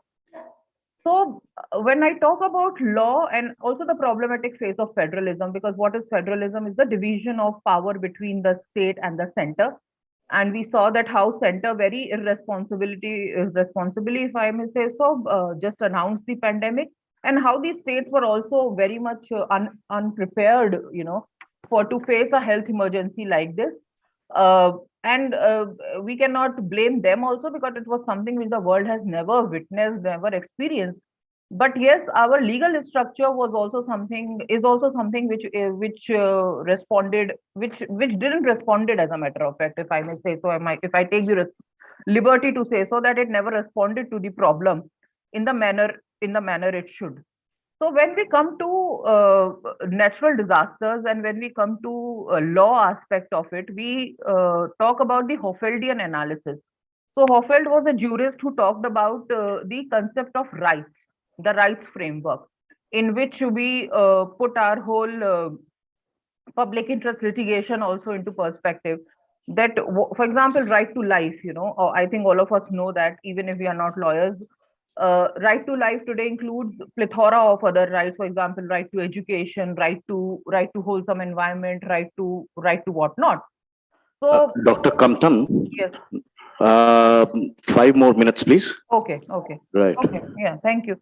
So, that's the so what Hoffel says, that if your right is not having a juxtaposed duty, then it's no right. It's no right, as a matter of fact. If it is not imposing a duty on somebody else, that means that you have no right. That is not a substantive right, in fact. So from that we come to the aspect of the concept of disaster management. The law in country, if I may say so, because we have Sendai framework, we have Hyogo framework when it comes to disaster risk reduction and disaster management, which talks about taking into account the vulnerabilities which I have talked about already. But the law is not responsive to those international agreements, to those international conventions and international principles. The law is very much archaic in nature, which just talks about disaster management, that what you are going to do when the disaster strikes. But before that is something which is not very much taken into consideration. So there's a lot of deliberations, lot of institutes of national importance are working on it, NIDM and NDMA and everyone. But when it comes to policy, we don't see that, change in black and white. We don't see that impact is still happening. So disaster management versus disaster risk reduction, that is DRR, is something which we are still not focusing. So, for example, COVID-19, as a matter of fact, I recently wrote a research proposal for NHRC, that how COVID-19 has also increased the risk of human trafficking, and how the human traffickers have, because of the lockdown, have moved from physical to, they have moved on to the modus operandi is being changed to online. And the several NGOs like the Save the Children, as Tarun also talked about, and also UNODOC has also documented the increase in human trafficking during COVID-19.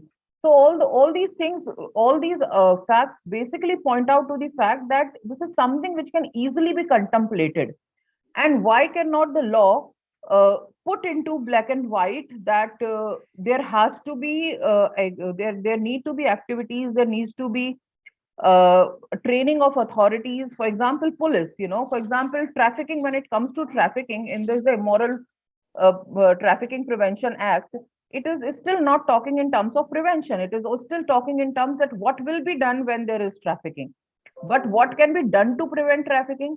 And natural disasters, when vulnerabilities, the present existing vulnerabilities are aggravated, then how the police can take care of these aggravated vulnerabilities? Why can't police be more aggressive, and why can't police be more responsive to these aggravated vulnerabilities and work towards their protection and work towards the protection of life as well as the livelihood?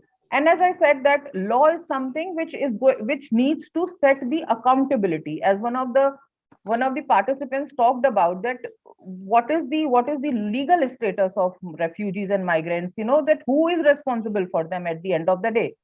As a matter of fact, it's not even about the inter-country migration. Even in the interstate migration, we saw that how nobody was held accountable. When natural disasters strike, who is responsible for the loss of life and livelihood?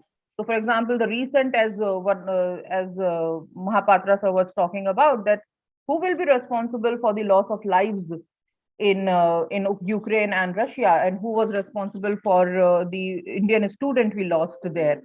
So I think law needs to take into account the vulnerabilities. I would like to sum up that law needs to take into account vulnerabilities. Also, something which I would briefly mention, that the courts in Australia and New Zealand have been giving rights to natural resources like rivers, etc., which basically, when we say that disasters is the result of climate change, which can easily be checked through the environment protection. So when we give rights to natural resources, I think that can be one of the way ahead, which the Uttarakhand High Court did in gave the personhood to Yamuna and Ganga, which the Supreme Court of India has easily overruled the decision. So that can also be one of the way ahead. So it's basically a very holistic approach grounded in environment protection, and putting the protection, prevent, plan, and prepare in the law, in the black letter law, is something which we can plan, and we can see that how we can face we can humanize the human face of migration. Thank you. Thank you, Dr. Kamtan. We will take questions after the next presentation. Umi, who's with us today, thank you so much for having the time to come here. Umi, will you please take the stage now? Is this presentation here? Yeah. Dr. Kamtan, can I request you to stay on, please? If there are any questions after this, yeah. Thank you.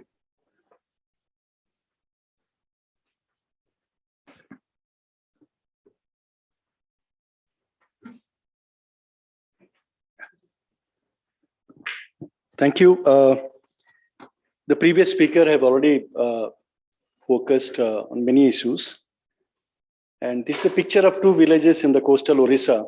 One already, Priya has written a lot about Satbaya village, where 500 people were evacuated or planned relocated. I think these are the terminology. They are not saying displaced.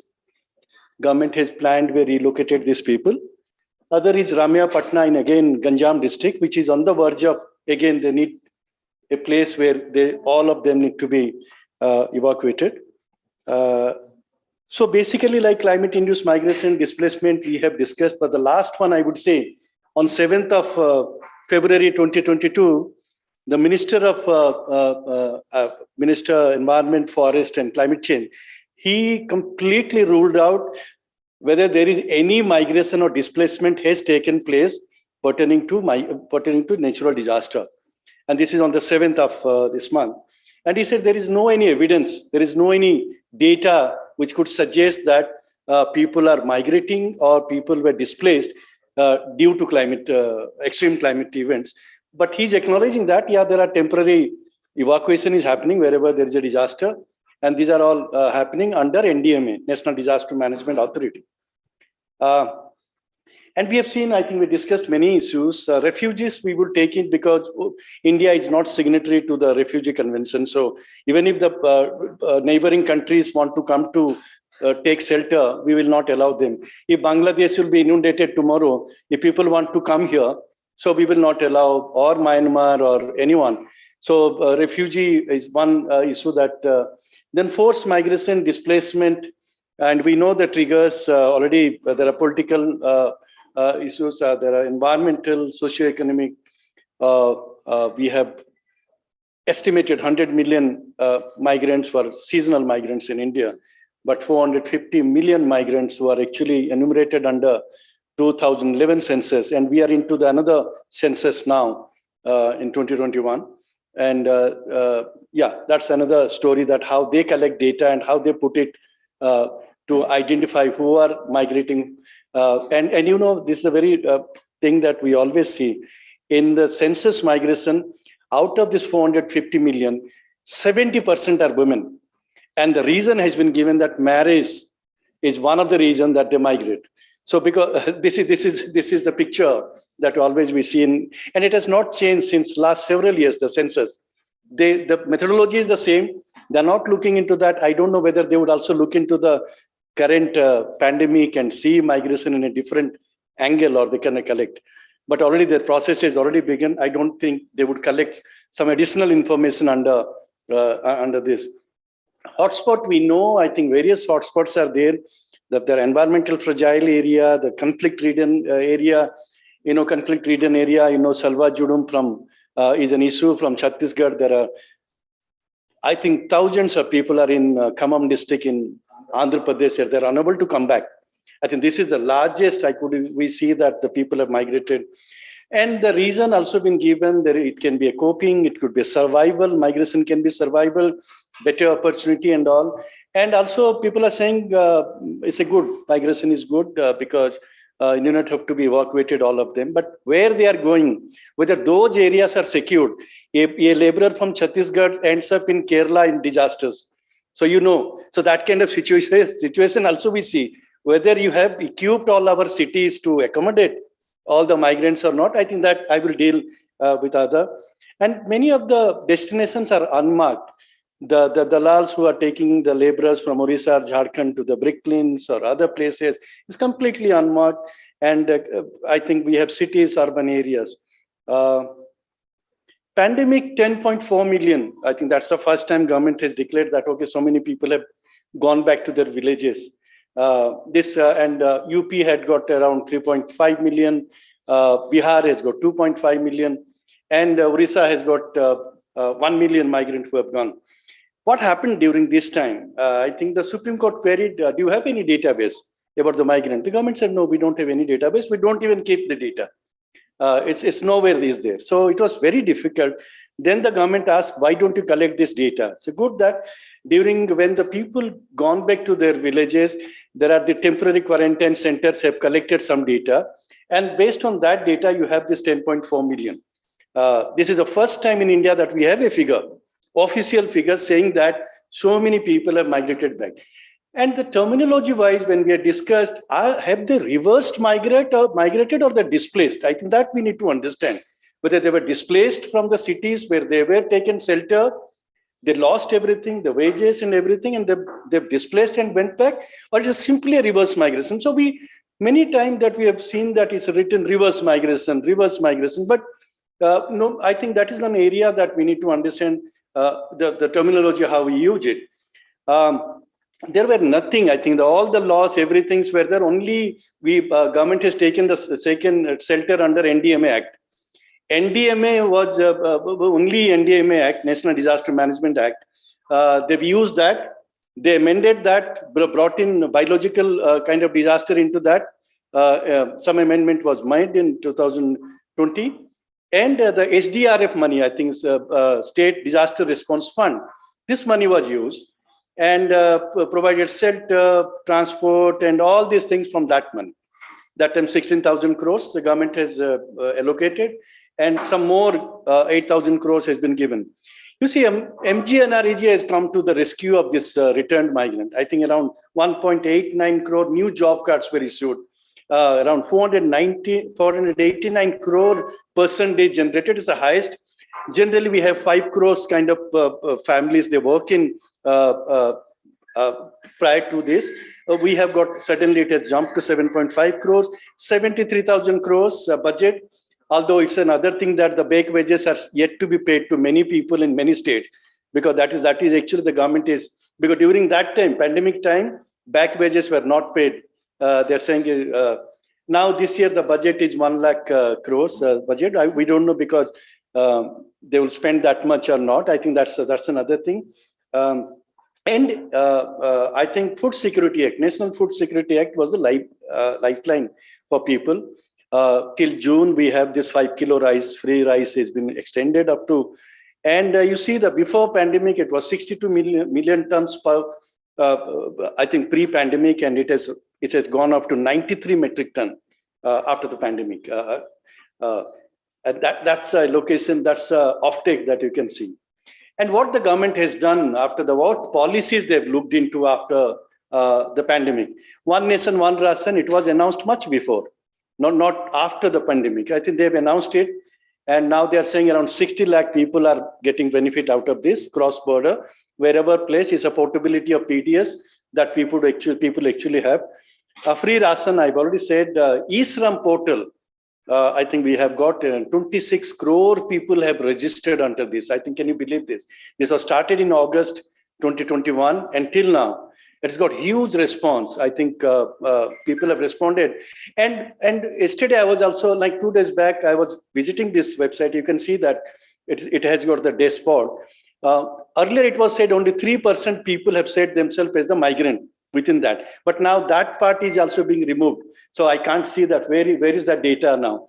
Because that part is difficult to see. Because many places, people said, because they are all, if they felt that if they will declare as a migrant, they lose out some of the entitlement, maybe, probably, that is one. So they've not declared, many of them are actually migrant. But when you go to the sectoral kind of agriculture, no doubt is having huge, people have registered. But other sector, it should be huge, more than 3% people. Draft national policy, Niti Aayog, hurriedly, I think we remember that they have conducted meeting and they come up with a document. Niti Aayog has, but they've not done anything on that after that. Now, very surprising thing, when the COVID happened, I can tell that in January 2020, the Parliamentary Standing Committee was discussing about the occupational safety, health, and working conditions. This is January. And I was one of the person who appeared before the Parliamentary Standing Committee to argue to have a better, stronger, effective law to protect the rights of migrant workers. And the Parliamentary Standing Committee has given a wonderful report to see that, yes, migrants are contributing hugely, and they should have the better kind of law, because the law that we have, I'll come to that, is very old and it's not being implemented in any state, except in Orissa, Interstate Migrant Workers Act has been implemented, but it's not implemented. So I'm really surprised, many of us, that occupational safety and all these things are declared, the rules are now framed, but the entire Interstate Migrant Workers Act has been diluted. And now the onus is on the industry to provide and protect the rights of migrant workers who would be working there. It is not the state now. That's the difference. I think earlier we had something that government wanted to protect them, something that they need to be regulated, but is completely the reverse now. Yeah. Global initiative, I'll not go into this because the Sendai framework says that they all started for disaster risk reduction. The conference, I think 21st session in COP Paris, they've also reiterated. IOM has actually identified these 4 areas of their intervention. I don't know whether Chris has not said this, but it's very interesting that how they would do it. And they are doing it in many countries. IOM doesn't work on migration in India, I tell you. Because I don't know why they don't work, but they work in other issues, other areas. And they've started these projects in many countries, including Bangladesh and all, to reduce the vulnerability of migration after disaster. What are the current policies that we have? I think I need to rush. The time is one of the issues. Current policies, Interstate Migrant Workers Act, is a weak law. Anyway, we knew that it's hardly being implemented, but poor implementation, and soon will be replaced by labor code. There will not be any much difference on this on the migrant worker. The Immoral Trafficking Prevention Act, the previous speaker has also spoken about this, but now the comprehensive TOP bill is coming, Trafficking of Person Bill, which is waiting at the Parliament for. And under this trafficking law, I think it's like a CBI kind of structure the government want to set up.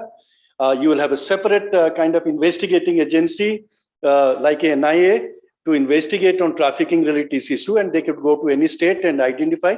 So it was also criticized by activists saying there's a raid, rescue, and rehabilitation model of TOP bill, which is being now planned. It's only raid, rescue, rehabilitation, but beyond that, what?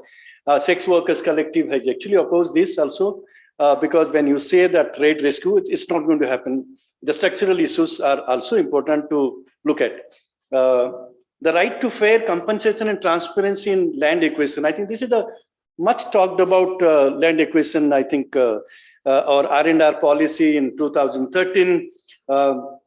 It focuses on displacement in project affected area or any other areas where the people are displaced. The National Disaster Management Act 2005, these are all short-term kind of response system. They have rescue, rehab, and resettlement. I think this, and in Orissa, that increasingly we see that I think it's one of the best state in the country, but it's only limited to rescue, relief, and short-term rehabilitation. It has not gone up to the reconstruction phase or incorporating that into a development kind of phase. It has not gone. That's the reason many of the places that we find more migrations are taking place. And Niti Aayog's draft policy, I've already spoken, is basically focuses on migrant labor. So why we need for a comprehensive policy is an issue. And I think this is the first time that we'll be taking up this issue here for a comprehensive policy for, that's what Richard also discussing, that I think we need to push this. And how they would have a database, I think map out the risk, hazards, and human vulnerability, the three things. And there are many of the states, they've already done.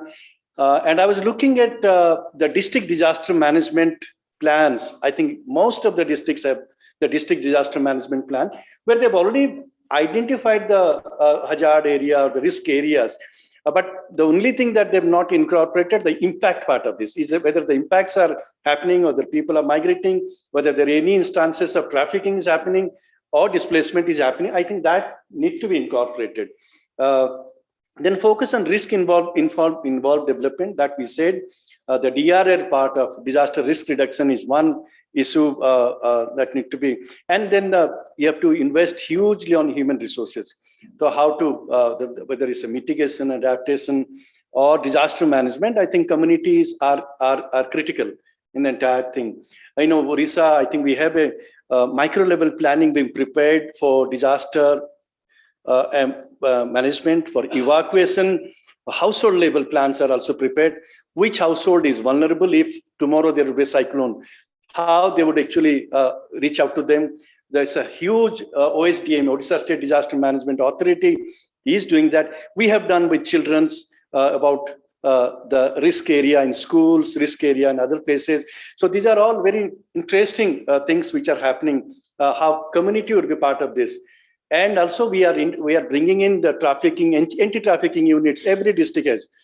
So how they would actually get into these other issues. The preventive part could be done for trafficking or migration. So there's very concerted efforts which are actually happening right now.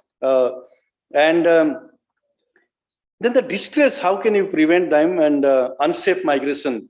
The many places that this is what we are looking at, the unsafe migration, and how the planned relocation which Priya has written about the planned relocation of the Satvaya villages, but it's only they've relocated and rehabilitated. There is no issue of, like, they've not addressed the livelihood, they've not addressed the other issues. So now, you know, I was telling him, we are doing a study with IIED, International Institute for Environment Development, and we have taken these villages.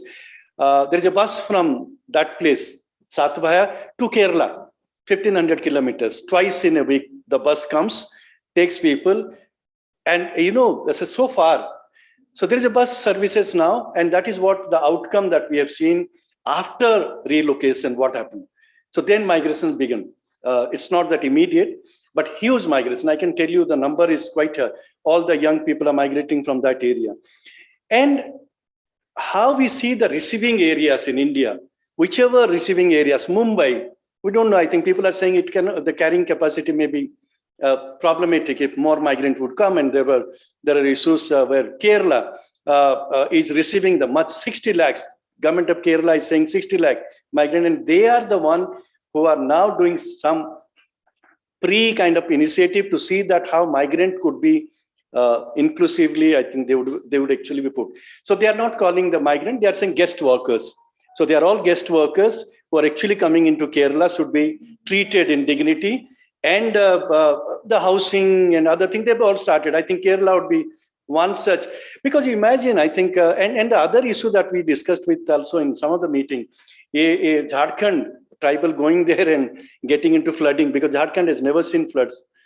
Jharkhand never may hardly much, but they are getting into flooding. So what about the kind of resilience infrastructure is required also in those areas? So that is not only urban planning, that you need to bring in all this aspect under the urban planning process. Then the portability, we said the migrants are going, okay, you have started the one nation, one ration.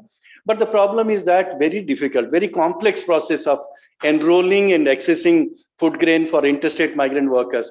Yeah, intrastate, I think we have seen in Orissa, people are getting it in some places, but you have to carry your ration card. Many people, they don't carry their ration card because the left behind families may use it. The older people are there and the families are there. They cannot carry it all the time wherever they're migrating. So the problem is, that's the problem. I think they cannot access this. And the all citizenship right, I think that is what we are looking at. The portability part is one. So basically the institutional and policy framework, you can say that the prevention and protection, rescue, relief, reconstruction, rehab and resettlement, mitigation and adaptation. I think that is so now the prevention and protection is there with the Interstate Migrant Workers Act, ITPA, TOP bill. So that is one, but it's not sufficient to deal with the issues that the climate migrant would be facing. Rescue, relief, reconstruction, NDMA has, but NDMA is to go to the next level, that how sustainable rehabilitation need to be done. So there are some gaps. I think these gaps need to be identified now for each kind of institution. They are offering rehabilitation, resettlement, R&R Act 2013, limited to project displaced people. And yeah, it has its own issues, like in Dinkia village in coastal Orissa, the people are also opposing displacement under this R&R Act. And that area also come under disaster area. It's a cyclone area. So they want to do it, and they want to set up industry on the shore without environmental clearance. That's what they don't have a clearance yet, but they started offering people compensation and all. So that's an issue. So it has limitation there. Mitigation and adaptation, National Climate Change Plan, I think that is there. But we need to have an act. So what I thought, the NDMA is the best suited here. National Disaster Management Authority, and the act where you could have the Center for, I think, National Internal Migration Management Center. If they could have one, which would actually do all this data collection, preventive aspect, and also the mitigation and adaptation. Why NDMA? I think the few points are there. It's an apex statutory body. You need to have a statutory body to address the human vulnerability or migration which is happening. They have a technical know-how, the technical knowledge, they have expertise, and they have delivered very well in India. Whichever disaster, wherever, the rescue is one of the best here with the NDMA, and they have come up with lots of such documents. They are dealing with also man-made disaster and hybrid disaster, also electronic disaster and all. So they are looking into that. So decentralized structure, there you have a NDMA, State Disaster Management Authority, and District Disaster Management Authority. You have the kind of structures, and they work tandemly very well. Can integrate disaster-induced migration displacement into district disaster management plans. There are opportunities. They could also incorporate that. They have a resource allocation in a budget, SDRF budget. Always you have a this year they've actually used mostly for the COVID. But anyway, they are demanding more. So you can have budget there. Then the coordination convergence with central and state government is they could do it. I think, thank you. That's what that I thought I will just share. Thank you very much.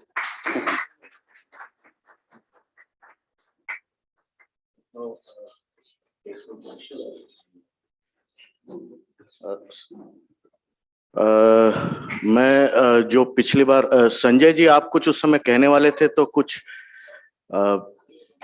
कहना चाहेंगे या बाद में आपके पास आऊं? पहले और questions ले लें, सवाल। अच्छा, उस पे, हाँ ठीक है, उस पे भी ले सकते हैं। We will begin with you. हाँ, उसके बाद I will come to you Sunil ji. मुझे ये कहना था कि जो पिछली बार ये जो तरन का और सुचिता का जो पीपीटी था जिसपे हम लोग जिसपे काफी बातचीत हो रही थी कि कैसे जो क्लाइमेट खराब होने से, जैसे मराठवाड़ा और जो सुंदरबन का उदाहरण दिया था, तो कैसे जो है महिलाओं को वो उसमें धकेला जा रहा है,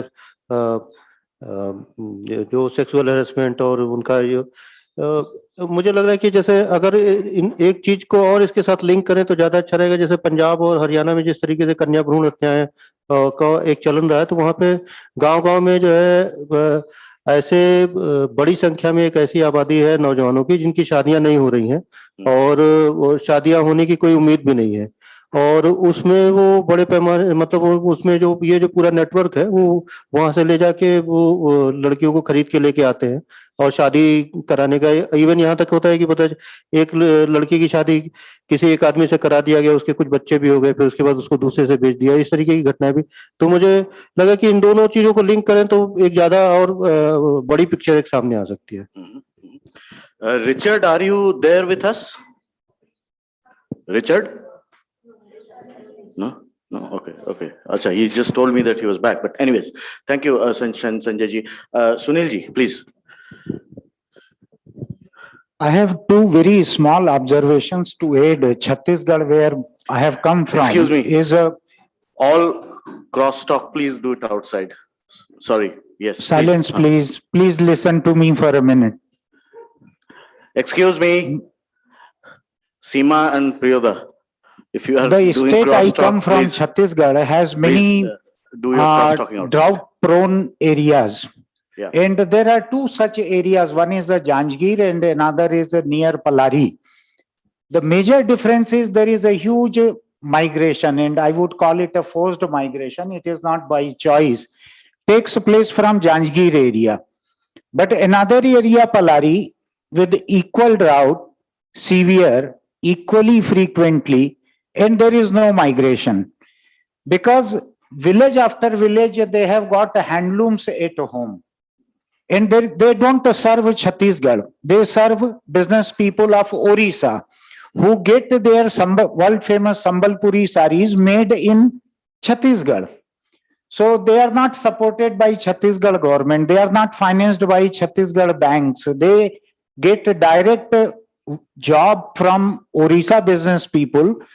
They weave Sambalpuri saris, and this part-time trade, it helps them sail through drought. So two areas of the same state affected by drought to the same extent. One is not hungry, one is not forced to migrate. So this is one aspect which should looked into, that there are areas which are drought prone or some other natural disaster prone. What alternative employment or job could be there so that people are not at least forced. If they go out by choice, that is another thing. My second observation is about what Umi in his wonderful presentation has just said about whether migrant laborers in lockdown period, they were forced to go back to their villages, whether it was a reverse migration or it was a second displacement. First displacement when they had to go out to metropolitan cities in search of job, and then they were forced to go back. Everybody remembers how more than a dozen people were chopped by a train in Maharashtra in those days like a salad. It was like a salad. They lost their lives there. It was a horrible scene. Most of the people, I'm sure they remember it. Government didn't do a thing, and they were forced to walk on railway tracks because the state government was not allowing them to go back. It was not allowing them to travel by road. If you remember, the double engine government in Bihar, it had beaten people at the state border by police. It didn't want the people to come back, their own people. It didn't allow them to come back.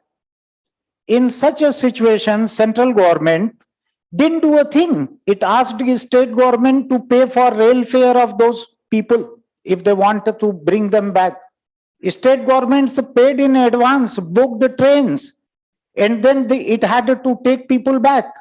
So they were not allowed to go back. Central government didn't pay a penny for their going back. But fortunately, in 2 years' time, central government has become so much more sensitive, Indian government, that now it is bringing back students from Ukraine at government expense. 4 ministers are assigned to go to Ukraine and bring students back. This is another sort of reverse migration forced. I have all sympathies with the students. But then these are the students who have gone there from upper middle class families. 25 lakhs for education is not a small sum. These are not the displaced people. These are not the migrant workers. These are students who have gone there from well-to-do families. And now government is bringing them back at government expenditure. So when we discuss displacement, we should also keep this thing on mind. It is not a question, it is a statement. I want everybody to sink into this for a minute, that how government treats different sections differently. That is all. Thank you. Thank you. Splendid observation, I must say. Anyone for any questions? Yeah, okay. Tanvi.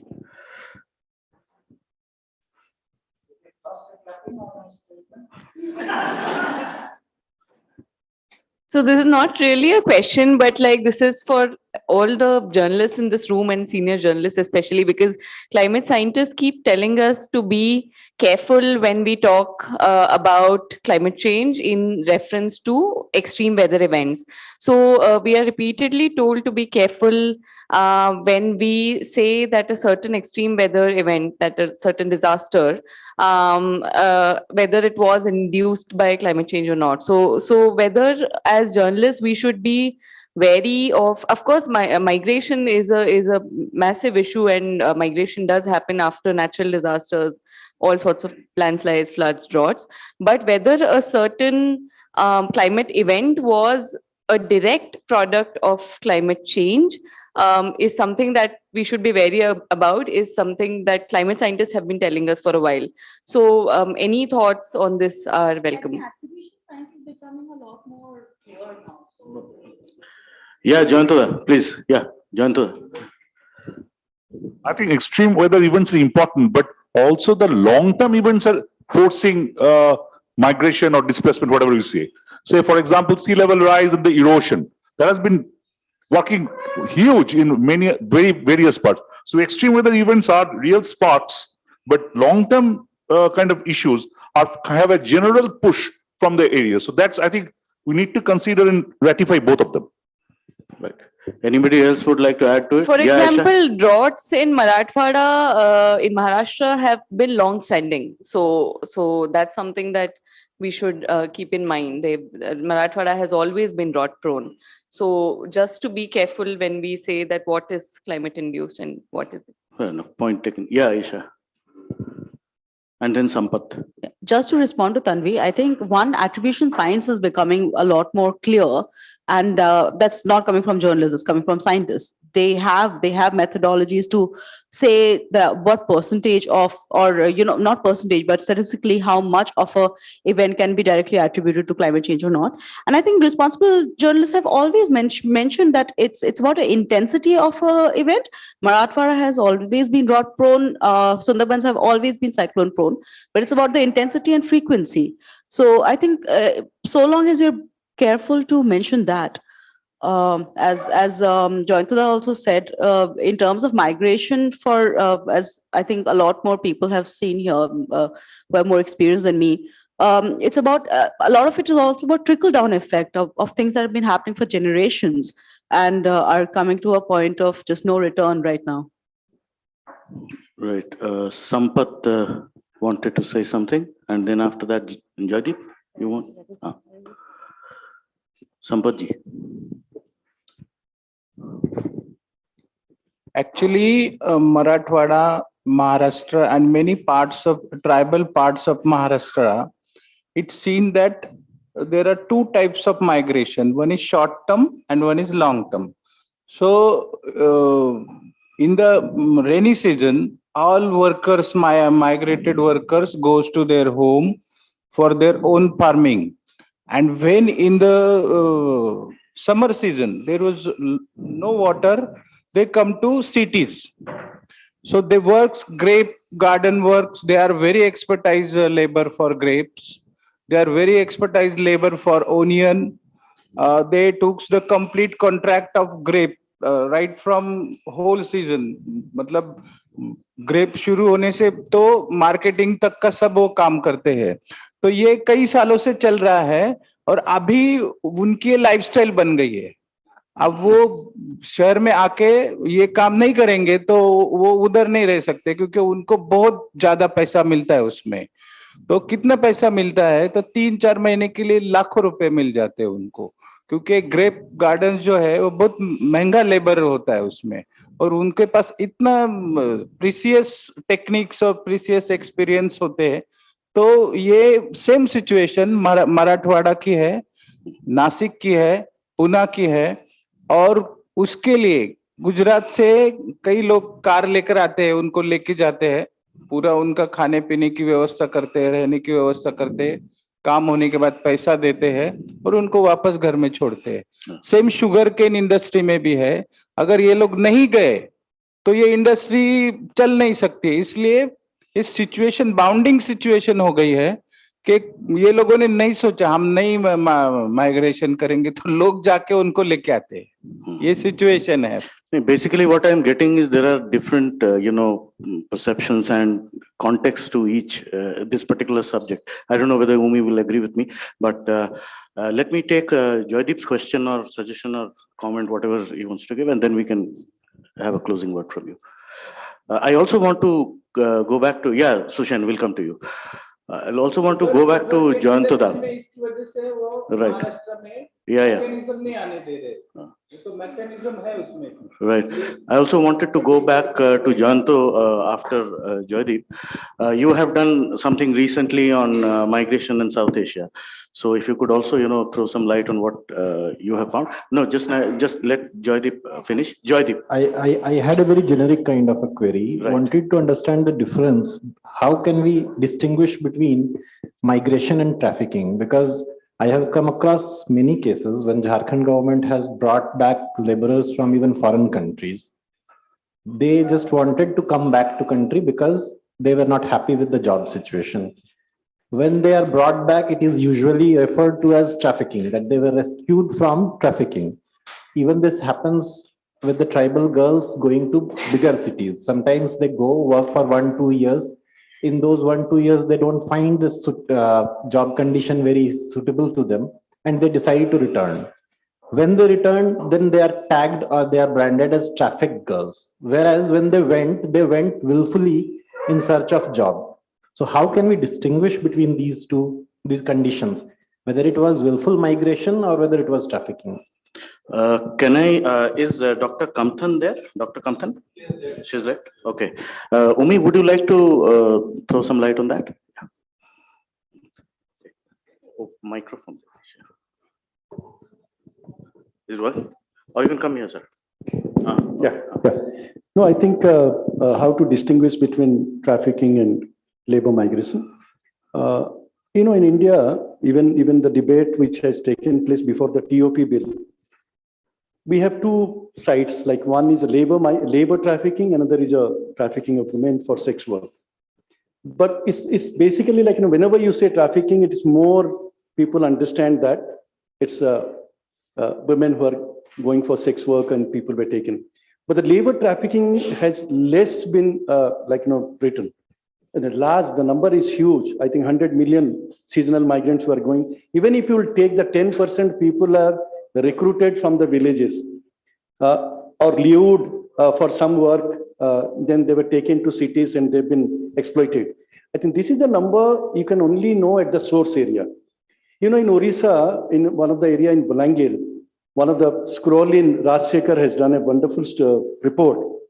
And we have done much before kind of economics of recruitment and money involved. He said it's 1,000 crores business to send people to work in bricklins from this tiny area. So this is basically recruitment, transportation, harboring, whatever the definitions are there. It's applicable to also trafficking. But in Jharkhand, in many migration, because that is what the problem happened in Jharkhand, because they are looking at all migration as a trafficking thing. Because that's the police angle.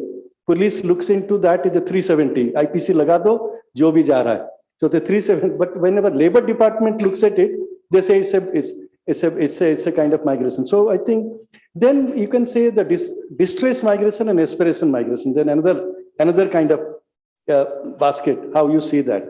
And morning we were discussing, I tell you, Orissa, we have seen that wherever there is a drought, the amount for each of the labor unit comes down. More people actually recruited by the labor contractors. So in the normal time, very less people. So that is one of the indicators that we found, that if more people, if the अभी क्या है ना वहाँ पे advance होता है जहांगीर में हम लोग एक स्टडी भी किए थे about the bricklin migrant. तो अभी उड़ीसा में एक unit, one labor unit, they are providing around 40,000 rupees, and it goes down to 30 in a drought year. So that is how people actually do. And I'll tell you also in the sugarcane and all, I think we are IIPS के साथ हम लोग कुछ काम कर रहे हैं. You know how women are treated there very badly. So that part we need to see that. I think you need to have a married women, and you should not have pregnant, or they should not have kids with them if they want to work in the sugarcane. You know, these are the issues which you see that the gender point of view and the entire migration thing in the entire Interstate Migrant Workers Act, women are not registered as a worker, separate worker. It's only the men. So the woman is only looked upon as a accompanying worker. So he is not a main worker. So that you see that in a government parallel also, that sometimes you see. So these are the areas still I think need to be looked into. And yeah, I think the issue you talked about is true. Orissa is getting a lot of such things from Chhattisgarh, also in the bordering areas. That's true. We know, but Orissa people don't know much. I think that need to be that we should. I had made the document. Thank you. Thank you. 2000, so I have covered. Okay. Yeah. Okay. We will take one last question from Sushen. Sushen जी, आपकी आंख कैसी है अभी? सूजी हुई है, कम हो गई? ठीक है। तो मैं ये बोलना चाह रहा था कि मराठवाड़ा में क्लाइमेट चेंज और मजदूरी का ऐसा कनेक्शन रहा हुआ है आज तक भी। ये बहुत सालों से मैं देखते आ रहा हूँ, मतलब जैसे मैं 8 साल से तो देख रहा हूँ। मराठवाड़ा के औरंगाबाद जिले में सबसे ज्यादा कॉटन सोविंग करते हैं। तो कॉटन में आज भी मराठवाड़ा में कॉटन पिकिंग के लिए मजदूर नहीं मिलते, तो एमपी से मजदूर लाते हैं। इस साल ऐसा हुआ, कॉटन क्रॉप्स को 700 mm का एक कॉटन क्रॉप है। इस साल मराठवाड़ा में 1100 mm बारिश हुआ। तो इसका असर हुआ ये कि मराठवाड़ा में समझो एक एकड़ में कॉटन 8 से 9 क्विंटल यील्ड आता है। इस साल ऐसा हुआ 1100 mm बारिश होने के कारण वो इतना कम हो गया कि 3 से 4 क्विंटल कपास आ गया। ये कॉटन पिकिंग करने के लिए भी मजदूरों को नहीं पुरता था, तो वो मजदूर फिर एमपी चला गया। तो ये कॉटन पिकिंग का मतलब इतना नुकसान हुआ। और दूसरी ये बात की शुगर केन फैक्ट्रीज में मराठवाड़ा के सबसे ज्यादा मजदूर जो आते हैं बीड़ से, वो जाते हैं सोलापुर, सांगली, सतारा तक। लेकिन मराठवाड़ा में इतना सूखा है, तभी भी गन्ना का क्रॉप्स लेते हैं फार्मर। ये मतलब मैं ये समझ में नहीं आता कि इतना सूखा होने पर भी गन्ना का क्रॉप्स क्यों लेते हैं। अगर जो भी लेते हैं क्रॉप्स, तो फिर डिविजनल कमिश्नर ने एक रिपोर्ट बनाई थी स्टेट गवर्नमेंट के लिए कि मराठवाड़ा में बंदी करना चाहिए शुगर केन के क्रॉप्स के ऊपर। लेकिन जितने भी पॉलिटिशियन लोग हैं, सबसे ज्यादा मराठवाड़ा में पॉलिटिशियन लोगों का शुगर केन फैक्ट्रीज है शुगर का। तो मराठवाड़ा में 40 से 42 शुगर फैक्ट्रीज हैं 8 जिले में, और सबसे ज्यादा ड्रॉप्स होने वाला ये मराठवाड़ा है महाराष्ट्र में। तो पॉलिटिशियन लोग किसी को आगे करके बोलता है कि अगर आपको शुगर केन स्विंग को बंद करना है मराठवाड़ा में, तो इसको पर्यायी पीक कौन सा दोगे आप, पर्यायी क्रॉप्स कौन सा दोगे। तो ऐसा सिचुएशन हुआ है कि मराठवाड़ा में अगर ज्यादा बारिश होता है तो बह के जाता है, ऐसा एरिया है, नंबर 1। नंबर 2 कि सबसे ज्यादा अगर जिसको पानी ज्यादा लगता है वो क्रॉप्स लेते हैं, क्योंकि और ये भी कॉटन को। सुशन जी थोड़ा ब्रीफ रखें क्योंकि लोगों के जाने का वक्त हो रहा है। जी जी जी। और कॉटन ऐसा है कि पिकिंग करने को भी नहीं पड़ता, तभी भी एक कैश क्रॉप है, इसलिए लिए जाते हैं। Thank you. I think a lot of people have their, designated departure times now drawing near. Umi, of course. So the lab visit is still on. If people are interested, they want to see, whoever wants to do that, we can take them. Otherwise, we'll proceed to lunch. Thank you so much, all of you. A lot of people have already left. But मैं बहुत बहुत आभारी हूँ आप सबका, आप लोगों ने वक्त निकाला हमारे लिए। Thank you. I hope we'll meet again next year. Umi, we have a small book that I would like to give you.